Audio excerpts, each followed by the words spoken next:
Hello everyone. यदि आप लोग high quality content, relevant content, exam oriented content with in a very less time अगर आप चाहते हैं तो आप बिल्कुल सही जगह पर हैं। लास्ट ईयर नीट 2025 में हम लोगों ने लास्ट 2 मंथ में जो कराया था सेम उसी कॉन्सेप्ट से सारे क्वेश्चन आए थे। आप हमारे प्रूफ वाली वीडियो देख सकते हैं। हमने जो लास्ट 2 मंथ में कराया था सारे क्वेश्चन उसी कॉन्सेप्ट से आए थे। अब आपके पास लास्ट के 10 डेज बचे हुए हैं, ठीक है। तो आप तो सारे क्वेश्चन तो नहीं कर पाएंगे, लेकिन आप हमारे सुपर 45 क्वेश्चंस और PYQ क्वेश्चंस के थ्रू जा सकते हैं, गेस्ट पेपर के थ्रू जा सकते हैं लास्ट टाइम में।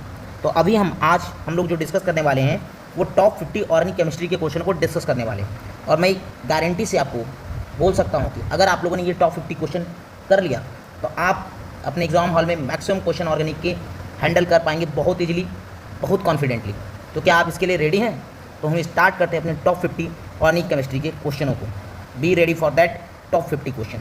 और ये कर लिया तो समझ लो कि आप कॉन्सेप्ट एकदम अच्छे से सीख जाएंगे, क्योंकि यहाँ हर एक क्वेश्चन के थ्रू हम कॉन्सेप्ट भी आपको सिखा कर जाएंगे।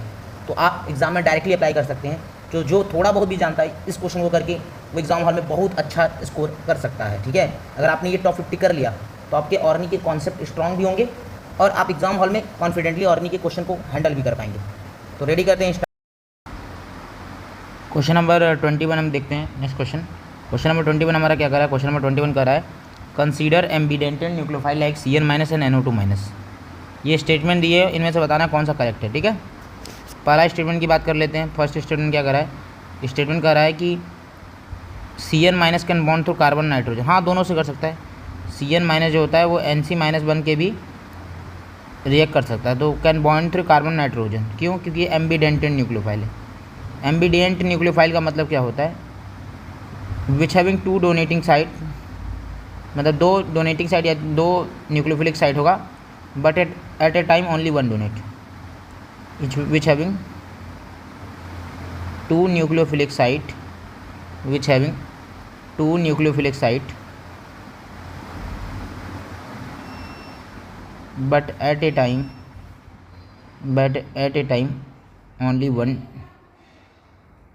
one used, ठीक है। तो ये तो ठीक है। KCN लिस्ट टू अल्काइल साइनाइड प्रीडोमिनेटली, ठीक है।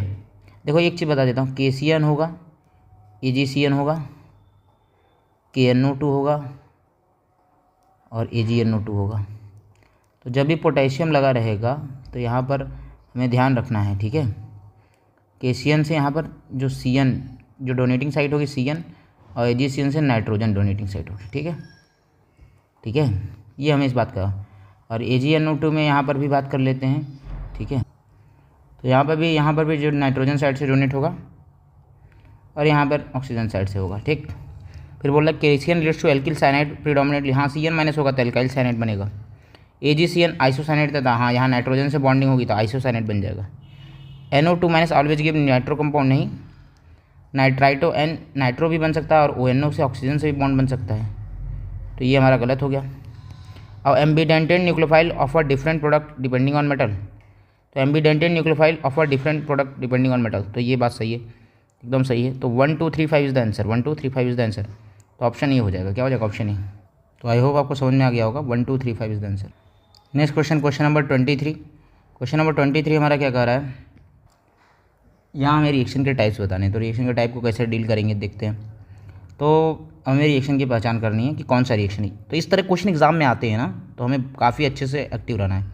जैसे बोला है Cl है एक्वस केवच है, तो एक्वस केवच किस तरह का रिएक्शन देगा, ठीक है। क्या है SN1 देगा, क्या SN2 देगा, और फिर उसके बाद हमारे पास अगर 3 डिग्री है तो क्या देगा। इस तरह से हमारे क्वेश्चन है, ठीक है। तो अगर हम बात करें अल्कोहलिक केवच आ गया ना, तो एक चीज़ तो कंफर्म हो गया कि अल्कोहलिक केवच हमारा देने वाला क्या है, वो हमारा इलिमिनेशन रिएक्शन ही देगा। और यहाँ पे इलिमिनेशन एक ही ऑप्शन है, तो E1 से ही चला जाएगा। तो इतना तो कंफर्म हो जाएगा कि बी का क्या हो जाएगा, बी का थर्ड। जैसे बी का थर्ड होगा 2 ऑप्शन मैं पहले एलिमिनेट कर दूंगा। अब हमारे पास ऑप्शन बचता है ए का फोर्थ होगा या ए का सेकंड होगा। अच्छा, अब फोर्थ है ही नहीं, तो यहाँ पर ए का सेकंड ही होगा जहाँ तक मेरे हिसाब से ऑप्शन, ठीक है। तो फर्स्ट थर्ड, जैसे यहाँ फर्स्ट थर्ड है, सेकंड, तो या कुछ होगा, देख लेते हैं। बाकी हम ऑप्शन से देख लेते हैं इस क्वेश्चन कैसे हैंडल करते हैं। तो अब हमारे पास सी का क्या हो जाएगा, सी हमारे पास है, सी है हमारे पास H2O। तो ये 3 डिग्री है तो सी तो फर्स्ट हो जाएगा और बचा ए थर्ड हो जाएगा, ए SN2 हो जाएगा बचा तो ए सेकेंड, बी थर्ड और सी फर्स्ट। तो ए का ही ऑप्शन आ जाएगा, ए सेकेंड, बी थर्ड और सी फर्स्ट। तो option A C is the correct answer. बाकी ये ऑप्शन में कुछ गड़बड़ी है, बाकी ये हमारा एकदम सही है। ठीक है, ये 2 डिग्री है, चला जाएगा SN2 से। ये 3 डिग्री है, इसको SN1 से ही जाना पड़ेगा। एल्कोहलिक के वजह एलिमिनेशन प्रोडक्ट ही बनाएगा। ठीक है, ठीक है। तो ए सेकेंड, बी थर्ड, सी फर्स्ट, ये हमारा आंसर हो जाएगा। ठीक, नेक्स्ट क्वेश्चन हमारा क्या कह रहा है, the major product of the following reaction. अब ये इथेनॉल है और यहाँ पर कोई है ही नहीं, तो अगर हम ध्यान से देखें तो ये Br को निकलना ही पड़ेगा, क्लीवेज ही करेगा। तो Br अगर क्लीव कर जाएगा तो यहाँ क्या बनेगा, कार्बोकैटायन बनेगा। ठीक है, Br इसको पोलराइज करेगा, Br minus good leaving group है और यहाँ पर SN2 होने का चांस ही नहीं है, होगा क्या, SN1 ही होगा। देख रहे होगे ये OC2H5 सब जगह ऑप्शन में जाके जुड़ रहा है। अब यहाँ अगर कार्बोकैटायन बन गया, क्या कार्बोकैटायन अगर ये 5 मेंबर है तो क्या 6 मेंबर बनना नहीं चाहेगा? हाँ बनना चाहेगा, बनना चाहेगा। ठीक है, तो बना देते हैं। ठीक है, इसको 1 कर लेते हैं, इसको 2, इसको अब इसमें थोड़ा सा नंबरिंग से भी कर सकते हैं 4 5 6। तो इसको जैसे कार्बोकैटायन वाले कार्बन ये अल्फ़ा बीटा बॉन्ड बोलते हैं और ये बॉन्ड यहाँ से टूटता है बीटा की तरफ, तो यहाँ निगेटिव आएगा, यहाँ पॉजिटिव आएगा और इसी निगेटिव पॉजिटिव से बॉन्ड बना देंगे। तो कुछ इस तरह दिखेगा, ध्यान से देखना, ये यहाँ, ये यहाँ, ये यहाँ, इससे इसके बीच का बॉन्ड बन गया। ये 1, ये 2, ये 3, ये 4, ये 5, ये 6। तो 1 और 6 का बॉन्ड बन गया और 2 पे क्या आ गया, पॉजिटिव। ठीक है, अब इसको थोड़ा सा अच्छे से एक्सपेंड कर देते हैं। अच्छे से एक्सपेंड करेंगे तो 6 मेंबर की रिंग, 1 2 3 4 5 6। ठीक है, अब 1 पे क्या है, 2 मिथाइल ग्रुप और 2 पे क्या है, पॉजिटिव। ये कार्बोकैटायन स्टेबल है क्या, इसको और ज़्यादा स्टेबल कर सकते हैं? हाँ कर सकते हैं। एक मिथाइल को ट्रांसफ़र कर देंगे, यहाँ मिथाइल आ जाएगा, यहाँ मिथाइल आ जाएगा और यहाँ क्या आ जाएगा, पॉजिटिव। अब इससे ज़्यादा कार्बोकैटायन स्टेबल नहीं होगा। अब इथेनॉल आकर इस पर अटैक कर देगा, C2H5OH। ठीक है, ये अटैक करेगा, यहाँ बन जाएगा, ये जहाँ जाके जुड़ जाएगा और ये बन जाएगा OC2H5। एक यहाँ रहेगा और यहाँ पे C2OC2H5 बन जाएगा। अब देख लो कौन सा ऑप्शन है, इसके हिसाब से option C is the best answer. Next question हमारा मैच दो कॉलम का क्वेश्चन है। अब मैच दो कॉलम वाले क्वेश्चन को कैसे हैंडल करेंगे, ये 4 ऑप्शन में से 4 को मैच करना है। ठीक है, अब आप देख लो कौन से ऑप्शन को हम इजीली कर पाएंगे, हमें एग्जाम में ऑप्शन एलिमिनेट करना है। ठीक है, तो एक चीज़ तो हम कंफर्म कर सकते हैं, अगर ध्यान से अगर आप देख रहे हो कि O-Na है और OAT बन रहा है, तो जाहिर सी बात है कोई एल्किल हैलाइड आया होगा तभी तो बना होगा। ठीक है, ठीक है, एल्किल हैलाइड आया होगा तभी तो ईथर टाइप का कुछ बना होगा। तो क्या हो जाएगा, ETBr ही होगा। ETBr इसमें ऐड कर देंगे, इसमें O-Na प्लस में ETBr ही तो ऐड कर देंगे, जिस पर अटैक कर देगा और ये NaBr निकल जाएगा। तो ये क्या आ जाएगा, ये आ जाएगा OET और ये आ जाएगा NaBr। Clear, OET NaBr। ठीक है, तो ये बन जाएगा, तो आ जाएगा बी का हमारा क्या आ जाएगा, थर्ड आ जाएगा। बी का हमारा क्या आ जाएगा, थर्ड आ जाएगा। तो बी का थर्ड जैसे ही है, ये 2 ऑप्शन पहले एलिमिनेट हो गए, ये और ये। अब ए का देखो, ए का सेकंड इन्होंने बोल ही दिया, ए का सेकंड, तो ये हमें लग भी रहा है NaOET। आपको बताइए कौन सा रिएक्शन है। ठीक है, एलिमिनेशन रिएक्शन हो रहा है। ठीक है, एल्कोहलिक केवस टाइप का है रिएक्शन ये। नेक्स्ट हो रहा है, ये एल्कीन से एल्कोहल बन रहा है। एल्कोहल कब बनता है और मोर सब्सटीट्यूटेड बन रहा है, तो मोर सब्सटीट्यूटेड कौन बनाएगा, ऑक्सीमर्कुरेशन डीकमर्कुरेशन या फिर ये बनाएगा, नहीं ऑक्सीमर्कुरेशन डीमर्कुरेशन। तो सी का आ जाएगा फर्स्ट, और सी का जैसे फर्स्ट आया, सी का फर्स्ट आया तो हमारा क्या आ जाएगा, ऑप्शन ए आ जाएगा। और डी का fourth, hydroboration oxidation less substituted side पे एल्कोहल जुड़ेगा और यहाँ पर CN साइड जुड़ेगा, तो यहाँ H और H सेम साइड से जुड़ेंगे, तो ये जाहिर सी बात है अब द प्लेन आ जाएगा। तो ऑप्शन ए करेक्ट हो जाएगा 25 का। नेक्स्ट हमारा है CH3COH H2H PCl3 alcoholic KOH। अब इस रिएक्शन को थोड़ा डील करते हैं, और C से H3O प्लस इस तरह से चीज़ें। तो क्या करेंगे, जैसे CH3COH CH2H है, एक Cl जुड़ जाएगा, PCl3 क्या करेगा, सब्सटीट्यूशन कर देगा, CH3 CH2 CH2 OH में PCl3 जोड़ेंगे तो CH3 CH2 Cl आ जाएगा। फिर एल्कोहलिक KOH डाल देंगे, तो एल्कोहलिक KOH क्या करेगा, यहाँ से H, यहाँ से Cl, बीटा हाइड्रोजन से ले लेगा, ये OH माइनस इसको खा जाएगा, ये बॉन्ड निगेटिव चार्ज बन के यहाँ आएगा और इसको बाहर फेंक देगा। क्या बन जाएगा, CH3 CH double bond CH2, CH3 CH double bond CH2। अब एक चीज़ उसके बाद H3O प्लस डाल रहा है, तो फिर H3O प्लस क्या करेगा, H प्लस और OH माइनस जुड़ेगा, तो इन दोनों में से कहाँ जुड़ेगा, तो ध्यान से देखो, ये हमारे पास मोर सब्सटीट्यूटेड साइड जुड़ेगा, तो यहाँ पर बीच में आ जाएगा CH3CHOH और यहाँ CH3, तो ऑप्शन क्या आ जाएगा, option B is the correct answer. तो 26 का हो जाएगा बी, 26 का क्या हो जाएगा बी। 27 की बात करते हैं, अब 27 में बात करना है। तो Lucas test on tertiary alcohol क्या होगा, अब बताओ इसमें क्या हो सकता है ऑप्शन, ठीक है। ये मैच द कॉलम क्वेश्चन है ना, मैच द कॉलम का क्वेश्चन है। तो जो जो ऑप्शन आपके दिमाग में आ रहा है वो, जैसे कॉलवेज रिएक्शन क्या कर रहा है, नाइट्रेशन ऑफ फिनॉल क्या होगा, ब्रोमीन वाटर विथ फिनॉल, तो फिनॉल ब्रोमीन वाटर के साथ क्या बनाता था, कौन सा प्रेसिपिटेट बना देता, अगर आपको थोड़ा बहुत भी आए थे तो वाइट पीपीटी फॉर्म्ड इंस्टेंटेंटली, ठीक है, वाइट पीपीटी तुरंत बन जाएगा। तो बी का हो जाएगा सेकंड, जैसे ही बी का सेकंड हुआ सारे ऑप्शन तो ऐसे ही कट गए, बी का सेकंड। ए का क्या हो जाएगा third, Lucas test on ordinary alcohol, formation of ortho hydroxy benzoic acid, formation of ortho hydroxy benzoic acid, तो ए का क्या हो जाएगा, ए का हो जाएगा थर्ड, ठीक है। टर्सरी अल्कोहल, हालांकि ये ऑप्शन तो ज़्यादा अच्छा नहीं लग रहा है। वाइट पीपीटी फॉर्म इंस्टेंटेंटली, तो क्या हो सकता है, बी का सेकेंड, और कहीं ऑप्शन में नहीं दिया है।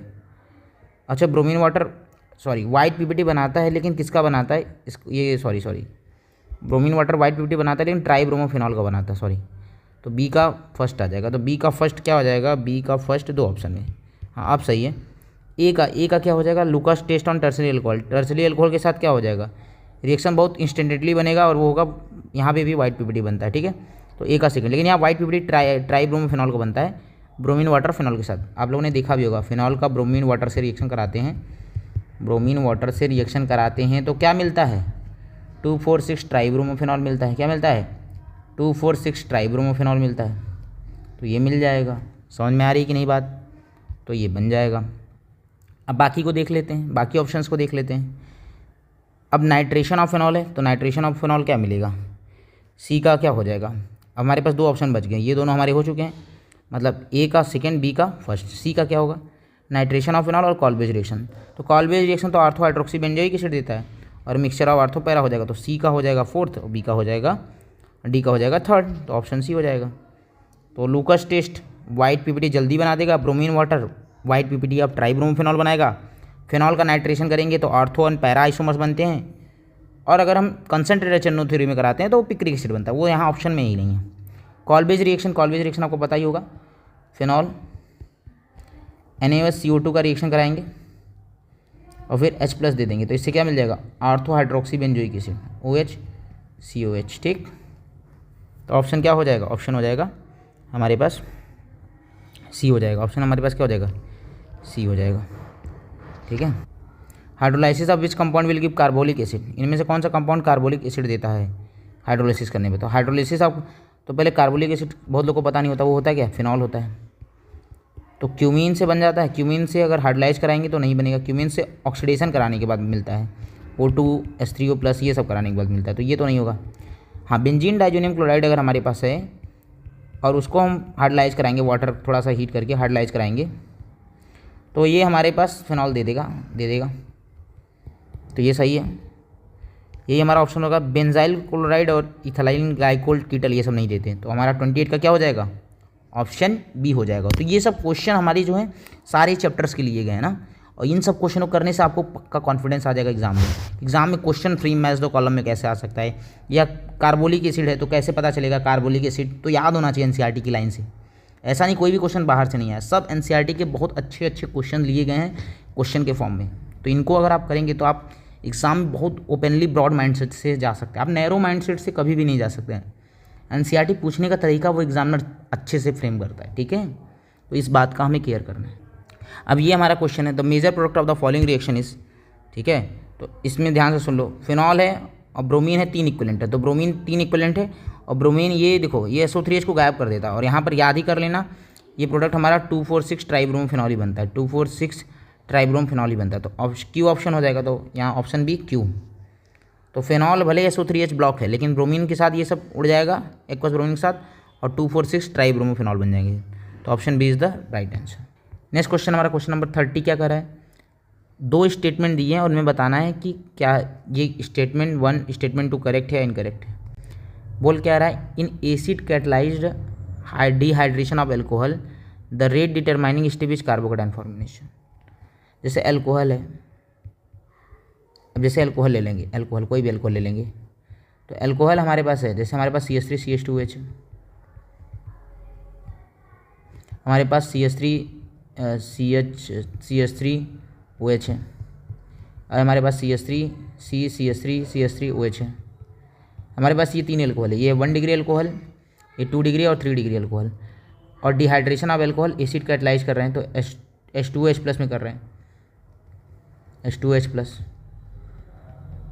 प्लस। ठीक, तो इससे क्या मिल रहा है, इससे एल्कीन मिल रहा है, इससे ये मिल जाएगा, इससे ये मिल जाएगा। वो तो प्रोडक्ट तो आप बता लोगे कि HOH लॉस हो गया, लेकिन प्रॉब्लम क्या है, प्रॉब्लम ध्यान से देखना। इस रिएक्शन में क्या होता है, कार्बोकेटाइन बनता है, वाटर लॉस करने के बाद कार्बोकेटाइन। तो बताओ ये कार्बोकेटाइन बन रहा है, यहाँ पर कार्बोकेटाइन बनेगा और यहाँ पे कार्बोकेटाइन बनेगा। कौन सा कार्बोकेटाइन ज़्यादा स्टेबल होगा, जो ज़्यादा स्टेबल होगा वो रिएक्शन फास्ट होगी। तो ये रिएक्शन फास्टेस्ट जाती है क्योंकि कार्बोकेटाइन फास्ट। तो यहाँ रेट डिटरमाइनिंग स्टेप क्या होता है, कार्बोकेटाइन का बनना। रेट डिटरमाइनिंग स्टेप क्या होता है, कार्बोकेटाइन का बनना। Rate determining step is stability of carbocation. कौन सा कार्बोकेटाइन ज़्यादा स्टेबल है, तो आप बताओ। 3 डिग्री कार्बोकेटाइन ज़्यादा स्टेबल होता है, फिर 2 डिग्री कार्बोकेटाइन, फिर 1 डिग्री कार्बोकेटाइन। ठीक है, तो ये हमारा ऑर्डर हो जाएगा। तो ऑप्शन देख लो, tertiary alcohol dehydrate more easily than primary alcohol due to carbocation stability. तो क्या acid catalysed dehydration of alcohol RDS carbocation formation होता है, हाँ एकदम सही बात है। और tertiary alcohol dehydrate more easily than primary, हाँ ये बात भी सही है। तो दोनों स्टेटमेंट करेक्ट है, statement 1 and statement 2 both are correct. तो ऑप्शन हमारा क्या हो जाएगा, सी हो जाएगा। ऑप्शन हमारा क्या हो जाएगा, सी। नेक्स्ट क्वेश्चन हमारा एनसीईआरटी का बहुत अच्छे से फ्रेमिंग क्वेश्चन है। बोला टॉल्यूइन से बेंजाल्डिहाइड बनाना है, 2 इंटरमीडिएट बन रहे हैं, ए एसिटिक एनहाइड्राइड के साथ ए और एक कार्बन डाइसल्फाइड के साथ बी। तो अगर याद रखो तो एक इटार्ड रिएक्शन है और एक हमारा नॉर्मल क्रोमिल क्लोराइड का रिएक्शन है। तो यहाँ जो ए होता है वो होता है CrO3 और बी होता है क्रोमिल क्लोराइड। तो कार्बन सल्फाइड के साथ क्या आता है, क्रोमिल क्लोराइड CrO2 Cl2 और एसिटिक एनहाइड्राइड के साथ CrO3। तो हमारा क्या हो जाएगा, option C is the correct answer. Option C is the correct answer. I hope आपको समझ में आ गया होगा। तो ये एनसीईआरटी के क्वेश्चन है जो बहुत अच्छे से फ्रेम है। तो आप एग्ज़ाम में देख लेना, इसी टाइप के क्वेश्चन आपको एग्जाम में मिलेंगे, फ्रेमिंग क्वेश्चन। ये नहीं कि एनसीईआरटी में आप रट लिए और एनसीईआरटी के सिंपल रिएक्शन आ जाएंगे। ठीक है, एप्लीकेशन बहुत इंपॉर्टेंट हो जाएगा। नेक्स्ट क्वेश्चन क्या कह रहा है कि 2 स्टेटमेंट दिया है सर्सन रीजन, ठीक है, और उसके बारे में पूछ रहा है। तो बोला aldehyde are more reactive than ketone toward nucleophilic addition reaction. हाँ, जैसे एल्डिहाइड है, ये है CH3CHO और कीटोन है, तो न्यूक्लियोफिलिक एडिशन कौन अच्छा देता है, तो जाहिर सी बात है ये अच्छा न्यूक्लियोफिलिक एडिशन देगा या ये अच्छा न्यूक्लियोफिलिक एडिशन देगा, ये अच्छा देगा। क्यों, ये देखो न्यूक्लियोफिलिक एडिशन के लिए 2 फैक्टर होता है, एक इलेक्ट्रॉनिकली एक स्टेरिकली। अगर इलेक्ट्रॉनिक देखेंगे तो केवल A+I एक जगह से लगेगा, यहाँ 2 जगह से लगेगा, तो इतना ये डिफिशियंट नहीं होगा जितना ये डिफिशियंट होगा। दूसरा, न्यूक्लियोफाइल यहाँ आसानी से अटैक कर पाएगा, यहाँ because of the steric crowding यहाँ डिफिकल्ट होगा, यहाँ आसान होगा। तो कौन ज़्यादा अच्छे से होगा, तो aldehyde is more reactive than ketone. तो यहाँ पर ऑप्शन हमारे पास ये हो जाएगा। तो aldehyde are more reactive than ketone toward nucleophilic addition, ये बात सही है, यहाँ के लिए गलत है, मतलब ये बात हमारे सही है, असर्शन 8 सही है। दूसरा, एल्डिहाइड है ग्रेटर स्टेरिक, नहीं स्टेरिक इसका ज़्यादा होता है, कीटोन का स्टेरिक फैक्टर ज़्यादा होगा, क्यों, बल्कि ग्रुप होंगे। And more electron donating alkyl group compare to ketone, कहाँ मोर इलेक्ट्रॉन, यहाँ तो एक ही है, यहाँ 2 है, तो ये गलत हो गया ना। तो assertion is correct but reason is incorrect. तो A is true but R is false. तो ऑप्शन हमारा क्या हो जाएगा, ऑप्शन हमारा ये हो जाएगा। क्वेश्चन नंबर 33 हमारा क्या कर रहा है, 2 isomeric ketone 3 pentanone and 2 pentanone can be distinguish by. कैसे हम डिस्टिंग्विश करेंगे 2 पेंटेनॉन और 3 पेंटेनॉन, पहले स्ट्रक्चर बना लेते हैं इस क्वेश्चन का। ठीक है, ये स्ट्रक्चर बेस्ड और जो भी ये सब क्वेश्चन आते हैं डिस्टिंग्विश, इस तरह क्वेश्चन एग्जाम में बहुत दिखने को मिलते हैं, तो इनको बहुत अच्छे से केयर करना है। जैसे 2 पेंटेनॉन है 3 पेंटेनॉन है, तो 2 पेंटेनॉन कैसे बनेगा, 2 पेंटेनॉन बनेगा तुम्हारा, ये तुम्हारा 2 पेंटेनॉन होगा 5 कार्बन, ये तुम्हारा 3 पेंटेनॉन होगा। और हमें पता है कि I2NH ओनली ये लिखा हुआ है ना। तो एक चीज़ पहले मैं बता दे रहा हूँ कि I2NH क्या है, ये आपको पता है आइडोफॉर्म टेस्ट का रिएक्शन है, और आइडोफॉर्म टेस्ट होने के लिए देने के लिए क्या होना चाहिए, CO CH3 ग्रुप फ्री होना चाहिए। फ्री होना चाहिए, या तो एकदम लेफ्ट में या तो एकदम राइट में। तो यहाँ COCH3 ग्रुप फ्री है तो ये आइडोफॉर्म रिएक्शन दे देगा, और यहाँ CH3 नहीं है, CH2 है, CH2 CH3 है तो यहाँ तो नहीं देगा। तो ये आइडोफॉर्म टेस्ट देगा और ये आइडोफॉर्म टेस्ट नहीं देगा, ये देगा ये नहीं देगा। क्लियर? तो ये तो हमारा एक ऑप्शन ठीक है। अच्छा, NaCN इसके साथ कोई रिएक्शन नहीं होगा। NHSO3 एक बहुत इंपॉर्टेंट है, अगर हम ध्यान से देखें तो इसको हम बोल सकते हैं मिथाइल कीटोन, और इसको तो हम इथाइल कीटोन टाइप का कुछ बोल देंगे।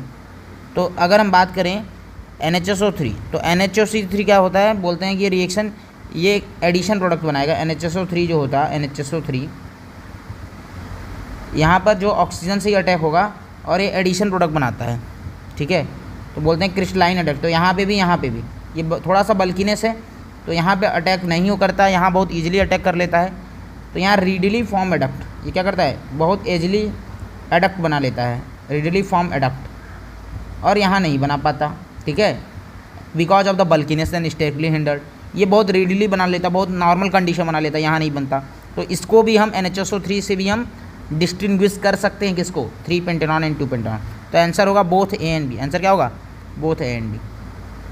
नेक्स्ट क्वेश्चन हमारा क्या करा है, acetaldehyde can not give. Acetaldehyde क्या नहीं देगा, ये क्वेश्चन है, एस्टल्डिहाइड कैन नॉट गिव। तो जैसे आपको लोग को पता होगा कि एस्टल्डिहाइड क्या होता है, पहले तो CH3CHO होता है। अब ये क्या नहीं देगा, अब कॉमन सेंस लगाएंगे, एस्टल्डिहाइड क्या नहीं दे सकता है। तो एस्टल्डिहाइड पे बस CH3CO ग्रुप फ्री है तो आइडोफॉर्म टेस्ट तो दे ही देगा। लूकस टेस्ट तो अल्कोहल का होता है, अल्कोहल की डिग्री 1 डिग्री 2 डिग्री 3 डिग्री के लिए होता है। लूकस टेस्ट किसके लिए होता है, 1 डिग्री 2 डिग्री 3 डिग्री अल्कोहल को डिस्टिंग्विश करने के लिए होता है, तो ये नहीं होगा। बेंडिक टेस्ट ये भी एल्डिहाइड का टेस्ट होता है, और टॉलेंट टेस्ट भी एल्डिहाइड का होगा। तो ये तीनों दे देंगे और ये नहीं देंगे, और यही पूछा है कौन नहीं देगा, तो ये लूकस टेस्ट। तो आपको पता होना चाहिए iodoform test COCH3 group free होना चाहिए, इसलिए दे दिया। Benedict test Tollens test aldehyde का टेस्ट है तो ये दे देगा, और लूकस टेस्ट अल्कोहल का है तो ये नहीं देगा। तो ये आंसर हमारा ये हो जाएगा। नेक्स्ट हमारा है reduction of methyl benzoate to benzyl alcohol can be accomplish by. हमारे पास मिथाइल बेंजोएट है CCH5COOCH3, और इससे हमें बनाना क्या है, बेंजाइल अल्कोहल। बेंजीन पे CH2OH, और वो किसकी मदद से बना सकते हैं, तो हमारे पास डाइबल H है, LiLH4 है, NaBH4 है, जिंक HgHCl है। ये 4 हमारे पास रिएजेंट है। तो जो हमारा सबसे बेस्ट रिएजेंट यहाँ होगा वो क्या हो जाएगा, डाइबल H तो एल्डिहाइड में कन्वर्ट करता है, NaBH4 तो एस्टर के साथ, ये एस्टर के साथ रिएक्शन ही नहीं देगा, ये एस्टर है हमारा, ये कीटोन के लिए देता है एस्टर के, ये भी एस्टर के साथ नहीं देगा। डाइबल H एल्डिहाइड तक ही रोक देता है, die isobutyl aluminium hydride. LiLH4 क्या करता है, ये स्ट्रॉन्ग रिड्यूसिंग एजेंट होता है। क्या होता है, स्ट्रॉन्ग रिड्यूसिंग एजेंट, और स्ट्रॉन्ग रिड्यूसिंग एजेंट है तो इसको कहाँ से कहाँ तक पहुँचा देगा कि नहीं पहुँचा देगा, ये पहुँचा देगा, किस में कन्वर्ट कर देगा, बेंजाइल अल्कोहल में। तो एक बार बनाएगा एल्डिहाइड में रुकेगा, फिर फर्दर अटैक करेगा तो 2 बार में क्या करना है, अल्कोहल बना देगा। तो आई होप आपको ये समझ में आ गया होगा। क्वेश्चन नंबर 36 क्या करा है, a carbonyl compound X with the molecular formula C5H10O, ठीक है, gives negative tolerant and iodoform test and is reduced to N-pentane by zinc HgHCl, the compound X। तो सबसे पहले C5H10O हमारे पास एक मॉलिकुलर फॉर्मूला है। जब भी इस तरह का क्वेश्चन होगा हम DU निकाल लेते हैं, और DU निकालने के लिए यदि हमारे पास कंपाउंड में कार्बन हाइड्रोजन और ऑक्सीजन हो तो DU केवल एक सिंपल फॉर्मूले से आता है, C+1 - H/2। यहाँ ऑक्सीजन नहीं आता फॉर्मूले में, ऑक्सीजन ना ही काउंट होता है DU के फॉर्मूले में। कार्बन कितने हैं, 5 + 1, हाइड्रोजन कितने हैं, 10/2, तो सॉल्व करेंगे 6 - 5 आ जाएगा 1। अब कह रहा है compound negative Tollens test and iodoform test देगा और रिड्यूस हो जाएगा एन पेंटेंसी। तो पहले तो अगर ध्यान से देखो तो कौन से ऑप्शन एलिमिनेट हो रहे हैं, बोला टॉलेंट टेस्ट निगेटिव है और आइडोफॉर्म टेस्ट भी निगेटिव है। तो पहले टॉलेंट टेस्ट कौन निगेटिव देगा, तो जो एल्डिहाइड होगा वो तो दे सकता है, एल्डिहाइड तो दे सकता है, ठीक है। अच्छा, aldehyde negative, sorry aldehyde Tollens test दे सकता है तो एल्डिहाइड तो नहीं होगा, ठीक है। और कौन सा टॉलेंट टेस्ट, अल्कोहल भी, 1 पेंटेनॉल अल्कोहल भी टॉलेंट टेस्ट, जाहिर सी बात है टॉलेंट टेस्ट तो नहीं देता। तो ए और बी ऑप्शन पहले कट गए, और हमारे पास 2 ऑप्शन है, 2 पेंटेनॉन और 3 पेंटेनॉन। 2 पेंटेनॉन बनाएंगे तो अभी हम लोगों ने बनाया था ये 2 पेंटेनॉन और ये 3 पेंटेनॉन। एक बात कंफर्म है, बोला कि आइडोफॉर्म गिव निगेटिव टॉल इन आइडोफॉर्म टेस्ट, तो ये CO-CH3 ग्रुप है, ये तो आइडोफॉर्म टेस्ट दे देगा, ये आइडोफॉर्म टेस्ट दे देगा और ये आइडोफॉर्म टेस्ट नहीं देगा। इतना तो कंफर्म है ना, ये आइडोफॉर्म टेस्ट दे देगा, ये आइडोफॉर्म टेस्ट नहीं देगा। तो आइडोफॉर्म टेस्ट ये दिया, ये नहीं दिया, ये दिया, ये नहीं दिया, और ये तो चाह ही रहा है। और बोला reduce to N pentane by zinc HgHcl, हाँ इसको हम ZnHgHcl से रिड्यूस करके बना सकते हैं। क्या कर देंगे, पेंटेन बना सकते हैं, N पेंटेन। तो हमारा आंसर क्या हो जाएगा, ऑप्शन डी। 2 पेंटेनॉन क्यों नहीं होगा, क्योंकि आइडोफॉर्म टेस्ट नहीं देगा, तो option C cross, option D is correct. Next question जो हमारा है, ये एक्चुअल में किसका क्वेश्चन है, अगर आप ध्यान से देखें, कीटोन है, बेरियम हाइड्रोक्साइड हीट है, तो बेरियम हाइड्रोक्साइड है, अल्फा हाइड्रोजन है, तो ये एल्डोल रिएक्शन दे देगा, H2SO4 एल्डोल प्रोडक्ट आ जाएगा, फिर H2SO4 एल्डोल कंडेंसेशन के बाद H2SO4 डाल दिया गया है, फिर NaBH4 डाल दिया गया है। ठीक है, तो स्टार्ट करते हैं क्वेश्चन को करना। हाँ, तो इस क्वेश्चन में पहले तो एल्डोल कंडेंसेशन करा देंगे, तो पहले तो एल्डोल हो जाएगा, एल्डोल हो जाएगा तो ये क्या बन जाएगा, CH3, इस तरह से बनाते हैं CO-CH3, और यहाँ पर क्या हो जाएगा, यहाँ पर हमारे पास हो जाएगा CH3, यहाँ अल्फा हाइड्रोजन लॉस कराएंगे, CH3 CO-CH3, यहाँ से H2 लॉस हो जाएगा, क्या आ जाएगा, C double bond C CH3 ठीक है। हाँ, तो फिर ये हो जाएगा, ये बन जाएगा CH3 C double bond CH और CO-CH3, ये दोनों से हो जाएगा, A और B दोनों मिक्स करके ये बन जाएगी। ठीक है, ये एल्डोल, यहाँ से एल्डोल तक बनता और H2SO4 हीट डाल के ये कंडेंसेशन बन जाता, तो मैंने दोनों बना दिया, ये एल्डोल कंडेंसेशन प्रोडक्ट आ गया। अब लास्ट में NaBH4 है, तो NaBH4 क्या करेगा, इसी कीटोन को जो है वो उसको क्या बनेगा, अल्कोहल बदल देगा, तो ये बन जाएगा CCH3 डबल बॉन्ड CH और ये हो जाएगा COH-CH3। अब देख लो कौन सा ऑप्शन है ऐसा देखो, ये कीटोन वाले तो होंगे ही नहीं क्योंकि NaBH4 रिड्यूस कर देगा, अल्कोहल वाले होंगे लेकिन डबल बॉन्ड होगा, तो option D is the correct answer. Next हमारा क्वेश्चन क्या है, नेक्स्ट हमारा क्वेश्चन है, 2 स्टेटमेंट दिए हुए हैं, बोल रहा है कौन सा स्टेटमेंट सही है। तो बोला है acidity of alpha hydrogen of aldehyde and ketone is responsible for aldol reaction. यह सही बात है, जैसे एल्डिहाइड है या कोई कीटोन है, तो इसमें जो एल्डोल रिएक्शन का रीजन होता है, कोई भी कंपाउंड एल्डोल रिएक्शन देगा एल्डिहाइड कीटोन, उसके पास क्या होना चाहिए, अल्फा हाइड्रोजन। कीटोन के बगल या एल्डिहाइड के बगल वाले कार्बन को अल्फा कार्बन बोलते हैं और उस पर जुड़े हाइड्रोजनों को अल्फा हाइड्रोजन बोलते हैं। ठीक है, तो अल्फा हाइड्रोजन है इसमें, तो ये जाहिर सी बात है ये हमारा एल्डोल रिएक्शन दे देगा, तो ये स्टेटमेंट सही है। Reaction between benzaldehyde and ethanol will not give cross aldol reaction, बोला है कि नहीं देगा, तो बेंजाल्डिहाइड लिख दिया, और दूसरा क्या है, और बेंजाल्डिहाइड इथेनॉल क्रॉस एल्डोल देगा कि नहीं, हाँ दे देगा। क्यों दे देगा, क्योंकि यहाँ तो अल्फा हाइड्रोजन है ना, यहाँ नहीं है अल्फा हाइड्रोजन लेकिन यहाँ है, तो क्रॉस एल्डोल दे देगा। ठीक है, यहाँ अल्फा हाइड्रोजन, यहाँ हाइड्रोजन, यहाँ ऑक्सीजन लॉस हो जाएगा, तो क्रॉस एल्डोल दे देगा। तो ये स्टेटमेंट गलत है, क्रॉस एल्डोल दे देगा। कोई भी एक कंपाउंड के पास अल्फा हाइड्रोजन होगा ना, तो क्रॉस एल्डोल हो जाएगा, भले दूसरे के पास ना हो। इसके पास है ना, तो इसका हाइड्रोजन और इसका ऑक्सीजन लॉस होकर एल्डोल कंडेंसेशन हो जाएगा। वाटर ही तो लॉस होता है एल्डोल कंडेंसेशन, तो एल्डोल प्रोडक्ट आ जाएगा, आराम से आ जाएगा, एक एल्डिहाइड और ये हो जाएगा, ये बन जाएगा हल्का आराम से, तो ये हो जाएगा। ठीक है, तो statement 1 is correct but statement 2 is incorrect is the answer, option A. तो statement 1 is correct, statement 2 is incorrect. Next question हम आते हैं। नेक्स्ट क्वेश्चन अगर हमारा देखिए तो ये डाइल्यूट H2SO4 HgSO4 है, एक्चुअल में यहाँ वाटर H और OH ही जुड़ता है। तो बताओ अगर ये कार्बन है, जैसे CH3 C triple bond CH है, अगर ये कार्बन जैसे यहाँ से कुल मिला के यहाँ पर H प्लस OH माइनस का जुड़ना है, तो बताओ ए और बी में कौन ज़्यादा कार्बन रीच है। ये कार्बन ज़्यादा रीच है, क्यों, अल्फा हाइड्रोजन का निगेटिव यहाँ बनाएगा, तो यहाँ पर क्या जुड़ जाएगा, यहाँ पर जुड़ जाएगा H और यहाँ जुड़ जाएगा OH। ये ना होगा अगर मैं इसमें ऐड करूँगा वाटर डाइल्यूट H2SO4 HgSO4, तो कैटलिस्ट की तरह काम करता है, कुल मिला के यहाँ HOH जुड़ेगा, तो यहाँ CH3, यहाँ C डबल बॉन्ड C, यहाँ H, यहाँ OH, फिर टॉटोमराइज हो जाएगा। टॉटोमराइज हो जाएगा तो क्या बन जाएगा 1 2 3, 2 3 का डबल 1 1 2 के पास आ जाएगा और यहाँ हाइड्रोजन आ जाएगा, तो CH3 CO CH3 आ जाएगा। ठीक है, अब यहाँ पर I2NaOH डाल देंगे तो क्या हो जाएगा, I2NH डालेंगे तो क्या हो जाएगा, ये A हो गया।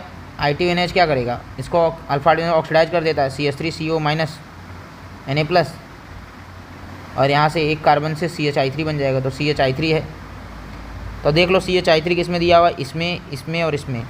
और CH3 COCH3 कहाँ बना हुआ है, केवल यहाँ, यहाँ नहीं बना हुआ है, यहाँ नहीं बना हुआ है। अब इन्हीं दोनों में से आंसर होगा। अब एक चीज़ और ध्यान से देख लो, अब हमारे पास एक चीज़ है कि इसी में से हमें क्या करना था, क्लोरोफॉर्म अटैक करके बी बनाना था। तो क्लोरोफॉर्म और अटैक करने पर हम जो बी बनाएंगे, तो यहाँ जो कंपाउंड बनता है, ये बनता है क्लोरीटोन। क्या बनता है, क्लोरीटोन। तो क्लोरीटोन कैसे बनेगा, तो बनेगा CCl3 COH और CH3 का ट्वाइस, इसको बोलते हैं क्लोरीटोन। तो एसीटोन से अगर हमारे पास क्लोरोफॉर्म रिएक्शन होता है तो क्लोरीटोन बनता है, क्लोरीटोन। तो यहाँ पर कीटोन बना हुआ है एल्कोहल, यहाँ क्लोरीटोन में एल्कोहल आएगा, तो हमारा ऑप्शन क्या आ जाएगा, ऑप्शन हमारा सी आ जाएगा। तो इसको ये तो कंपाउंड रटना ही था, एसीटोन का क्लोरोफॉर्म से रिएक्शन होता है, क्लोरीटोन बनता है, एल्कोहल होता है उसमें, CCl3 COH CH3 का ट्वाइस। ठीक है, ये होता है। इसका मैकेनिज्म जानने की ज़रूरत नहीं है, बस याद रखना ये कंपाउंड बनता है क्लोरीटोन। ठीक है, आई होप आपको समझ में आया होगा। नेक्स्ट क्वेश्चन हमारा है, नेक्स्ट बोल रहा है कौन सा स्टेटमेंट हमारा इनकरेक्ट है, not A correct statement of primary life ligament. तो पहला स्टेटमेंट क्या कह रहा है, primary amine can be prepared by Gabriel phthalimide synthesis. तो एकदम सही स्टेटमेंट है, primary amine Gabriel phthalimide synthesis से बनता है। तो ये स्टेटमेंट क्या है, एकदम करेक्ट है, primary amine can be prepared by Gabriel phthalimide से। दूसरा, primary amines are less basic than secondary amines. Primary amine क्या होता है, कम बेसिक होता है सेकेंडरी एमीन से। तो सेकेंडरी एमीन है प्राइमरी एमीन, प्राइमरी एमीन ज़्यादा बेसिक या सेकेंडरी एमीन। तो जाहिर सी बात है, अगर हम लोगों ने देखा भी होगा, एग्जाम्पल भी देखा होगा, जैसे CH3NH2 है और NHCH3 का ट्वाइस है, कौन सा एमीन ज़्यादा बेसिक है, तो 2 डिग्री एमीन ज़्यादा बेसिक होता है 1 डिग्री एमीन के कंपेरिजन में। तो ये बोला है कि primary amines are less basic, हाँ ये लेस बेसिक, ये मोर बेसिक। तो ये स्टेटमेंट भी सही है, लेकिन हमें पूछा क्या है, हमें बोला इनकरेक्ट स्टेटमेंट। तो स्टेटमेंट तो ये सही है, ये सही है। और intramolecular association in primary amines is less than the intermolecular association in secondary amine. Primary amine में इंटरमोलिकुलर एसोसिएशन कम होता है, मतलब हाइड्रोजन बॉन्डिंग से रिलेटेड नहीं। यहाँ 2 हाइड्रोजन है तो यहाँ इंटरमोलिकुलर एसोसिएशन ज़्यादा होगा, इंटरमोलिकुलर एसोसिएशन यहाँ ज़्यादा होगा, यहाँ कम होगा, क्योंकि नाइट्रोजन का हाइड्रोजन ही इंटरमोलिकुलर एसोसिएशन करता है। यहाँ 2 हाइड्रोजन है, यहाँ पर एक ही हाइड्रोजन है, तो यहाँ ज़्यादा होना चाहिए। इन्होंने बोला ये ज़्यादा है, तो ये गलत बोल दिए और ये गलत है, ये हमारा ऑप्शन सी सही है। बाकी लास्ट ऑप्शन देख लेते हैं, primary amine on reacting with nitrous acid solution to form corresponding alcohol except methyl amine. हाँ, ये स्टेटमेंट भी हमारा सही है। जो प्राइमरी एमीन है वो नाइट्रस एसिड HNO2 के साथ रिएक्शन करके एल्कोहल बना देता है, एक्सेप्ट मिथाइल एमीन, क्योंकि वो हाईली अनस्टेबल होता है। तो डी गलत हो गया, बाकी सी ऑप्शन सही है, क्योंकि इंटरमोलिकुलर एसोसिएशन मतलब डी ऑप्शन हमारा सही है। और हमें पूछा गलत, तो गलत हमारा ऑप्शन सी ही है कि intermolecular association in primary amine is less than the intermolecular association in secondary amine. नहीं, मोर देन होना चाहिए था। क्या होना चाहिए था, मोर देन होना चाहिए। क्या होना चाहिए था, मोर देन होना चाहिए था। ठीक है, आई होप आपको समझ में आ गया होगा। 41 हमारा क्वेश्चन क्या है, 41 कह रहा है कि ये हमारे पास एमीन है, इसका PKB वैल्यू दिया हुआ है। ठीक है, अब वैल्यू कंपैरिजन करना है। तो सबसे पहले हम सारे कंपाउंड का, हमें पता होता है ना, जिस कंपाउंड का बेसिक स्ट्रेंथ ज़्यादा होगा, जिस कंपाउंड का बेसिक स्ट्रेंथ ज़्यादा होगा उसका PKB कम होगा, क्योंकि बेसिक स्ट्रेंथ जो होता है इनवर्सली प्रोपोर्शनल टू PKB होता है, PKB वैल्यू। अब पहले तो हम सबका बेसिक स्ट्रेंथ कंपेयर, हमारे पास एनिलीन है, हमारे पास इथेनामीन है, हमारे पास एन इथाइल इथेनामीन है,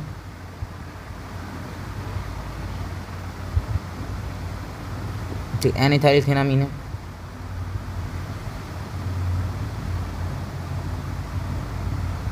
और हमारे पास क्या है, एन डाई इथाइल इथेनामीन है।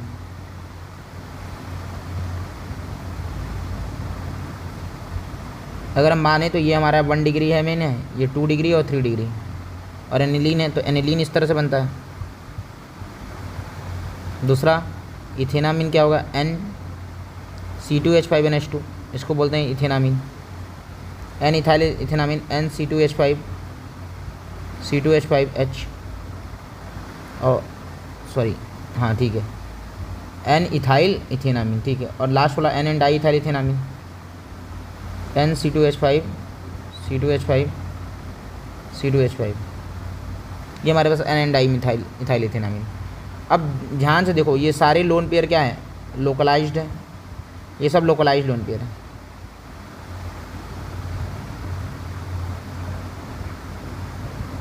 और ये लोन पेयर क्या है, डी लोकलाइज लोन पेयर है।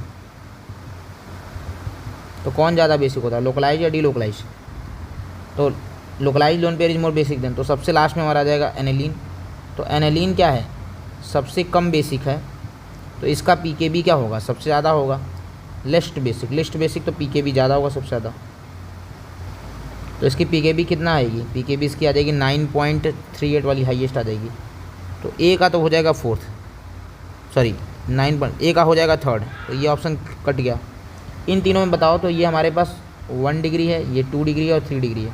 और इथाइल रहता है तो हमें पता है क्या होता है ऑर्डर, 2 डिग्री, 3 डिग्री और 1 डिग्री। ठीक है, ये हमारे 1 डिग्री, ये हमारा 2 डिग्री और 3 डिग्री। तो 2 डिग्री सबसे ज़्यादा बेसिक है। तो सबसे मतलब अगर बेसिक क्या ऑर्डर बताएंगे। अच्छा, इस पूरे कंपाउंड को अगर हम बात करें तो इन सब में ऑर्डर अगर देखेंगे 2 डिग्री, ये तो अलग हो गया ना, लिस्ट हो गया। इन तीनों को बस कंपेयर करेंगे। 2 डिग्री का वैल्यू सबसे ज़्यादा बेसिक है, तो सबसे कम पीकेबी आएगा। तो 2 डिग्री की वैल्यू क्या होगी, इन सबसे कम में कौन है, 3.0। तो 3.00 2 डिग्री वाले का हो जाएगा। फिर 3 डिग्री का वाले का हो जाएगा 3.25 और 1 डिग्री वाले का हो जाएगा क्या, 3.29। तो फिर बी का क्या आ जाएगा, बी का आ जाएगा फोर्थ। और बी का फोर्थ आ गया तो क्वेश्चन सॉल्व। सी का मतलब डी का इसका 3.2, तो डी का आ गया 3.25, डी का आ जाएगा फर्स्ट और सी का आ जाएगा सेकंड। सी का आ जाएगा क्या, डी का फर्स्ट और सी का आ जाएगा सी का एनिथाइलिथिनामिन। ठीक है, फिर से मैं रिपीट कर देता हूँ। एनेलिन का सबसे कम 2 डिग्री कौन है, इसमें 2 डिग्री ये है। 2 डिग्री ज़्यादा बेसिक होगा, जितना ज़्यादा बेसिक होगा सबसे लिस्ट पीकेबी होगा। तो सी का तो सेकंड आना ही चाहिए। फिर उसके बाद बी हमारा 1 डिग्री है, उसका 3.91। बी हमारा क्या है, सी का सेकंड। बी का फोर्थ आएगा 3.29 1 डिग्री। और 3 डिग्री वाले का आ रहा है 3.25। तो हम लोगों ने वही तो किया है। तो हमारा ऑप्शन क्या हो जाएगा, 41 का हो जाएगा। कौन सा option, D option is the correct answer. Next question हमारा क्या कर रहा है, which of the following is not correct for the p toluene sulfonyl chloride. ठीक है, तो पैराटोलिन सल्फोनिल, इसको हिंसबर्ग रिएजेंट बोलते हैं, ये सही है। It is used to distinguish between primary and secondary amines, एकदम सही है। It does not react with tertiary amine, ये भी सही है। On treatment with secondary amine it leads to a product then soluble in alkali. अगर आपको याद रहा है तो पैराटोलिन सल्फोनिल क्लोराइड यही होता है।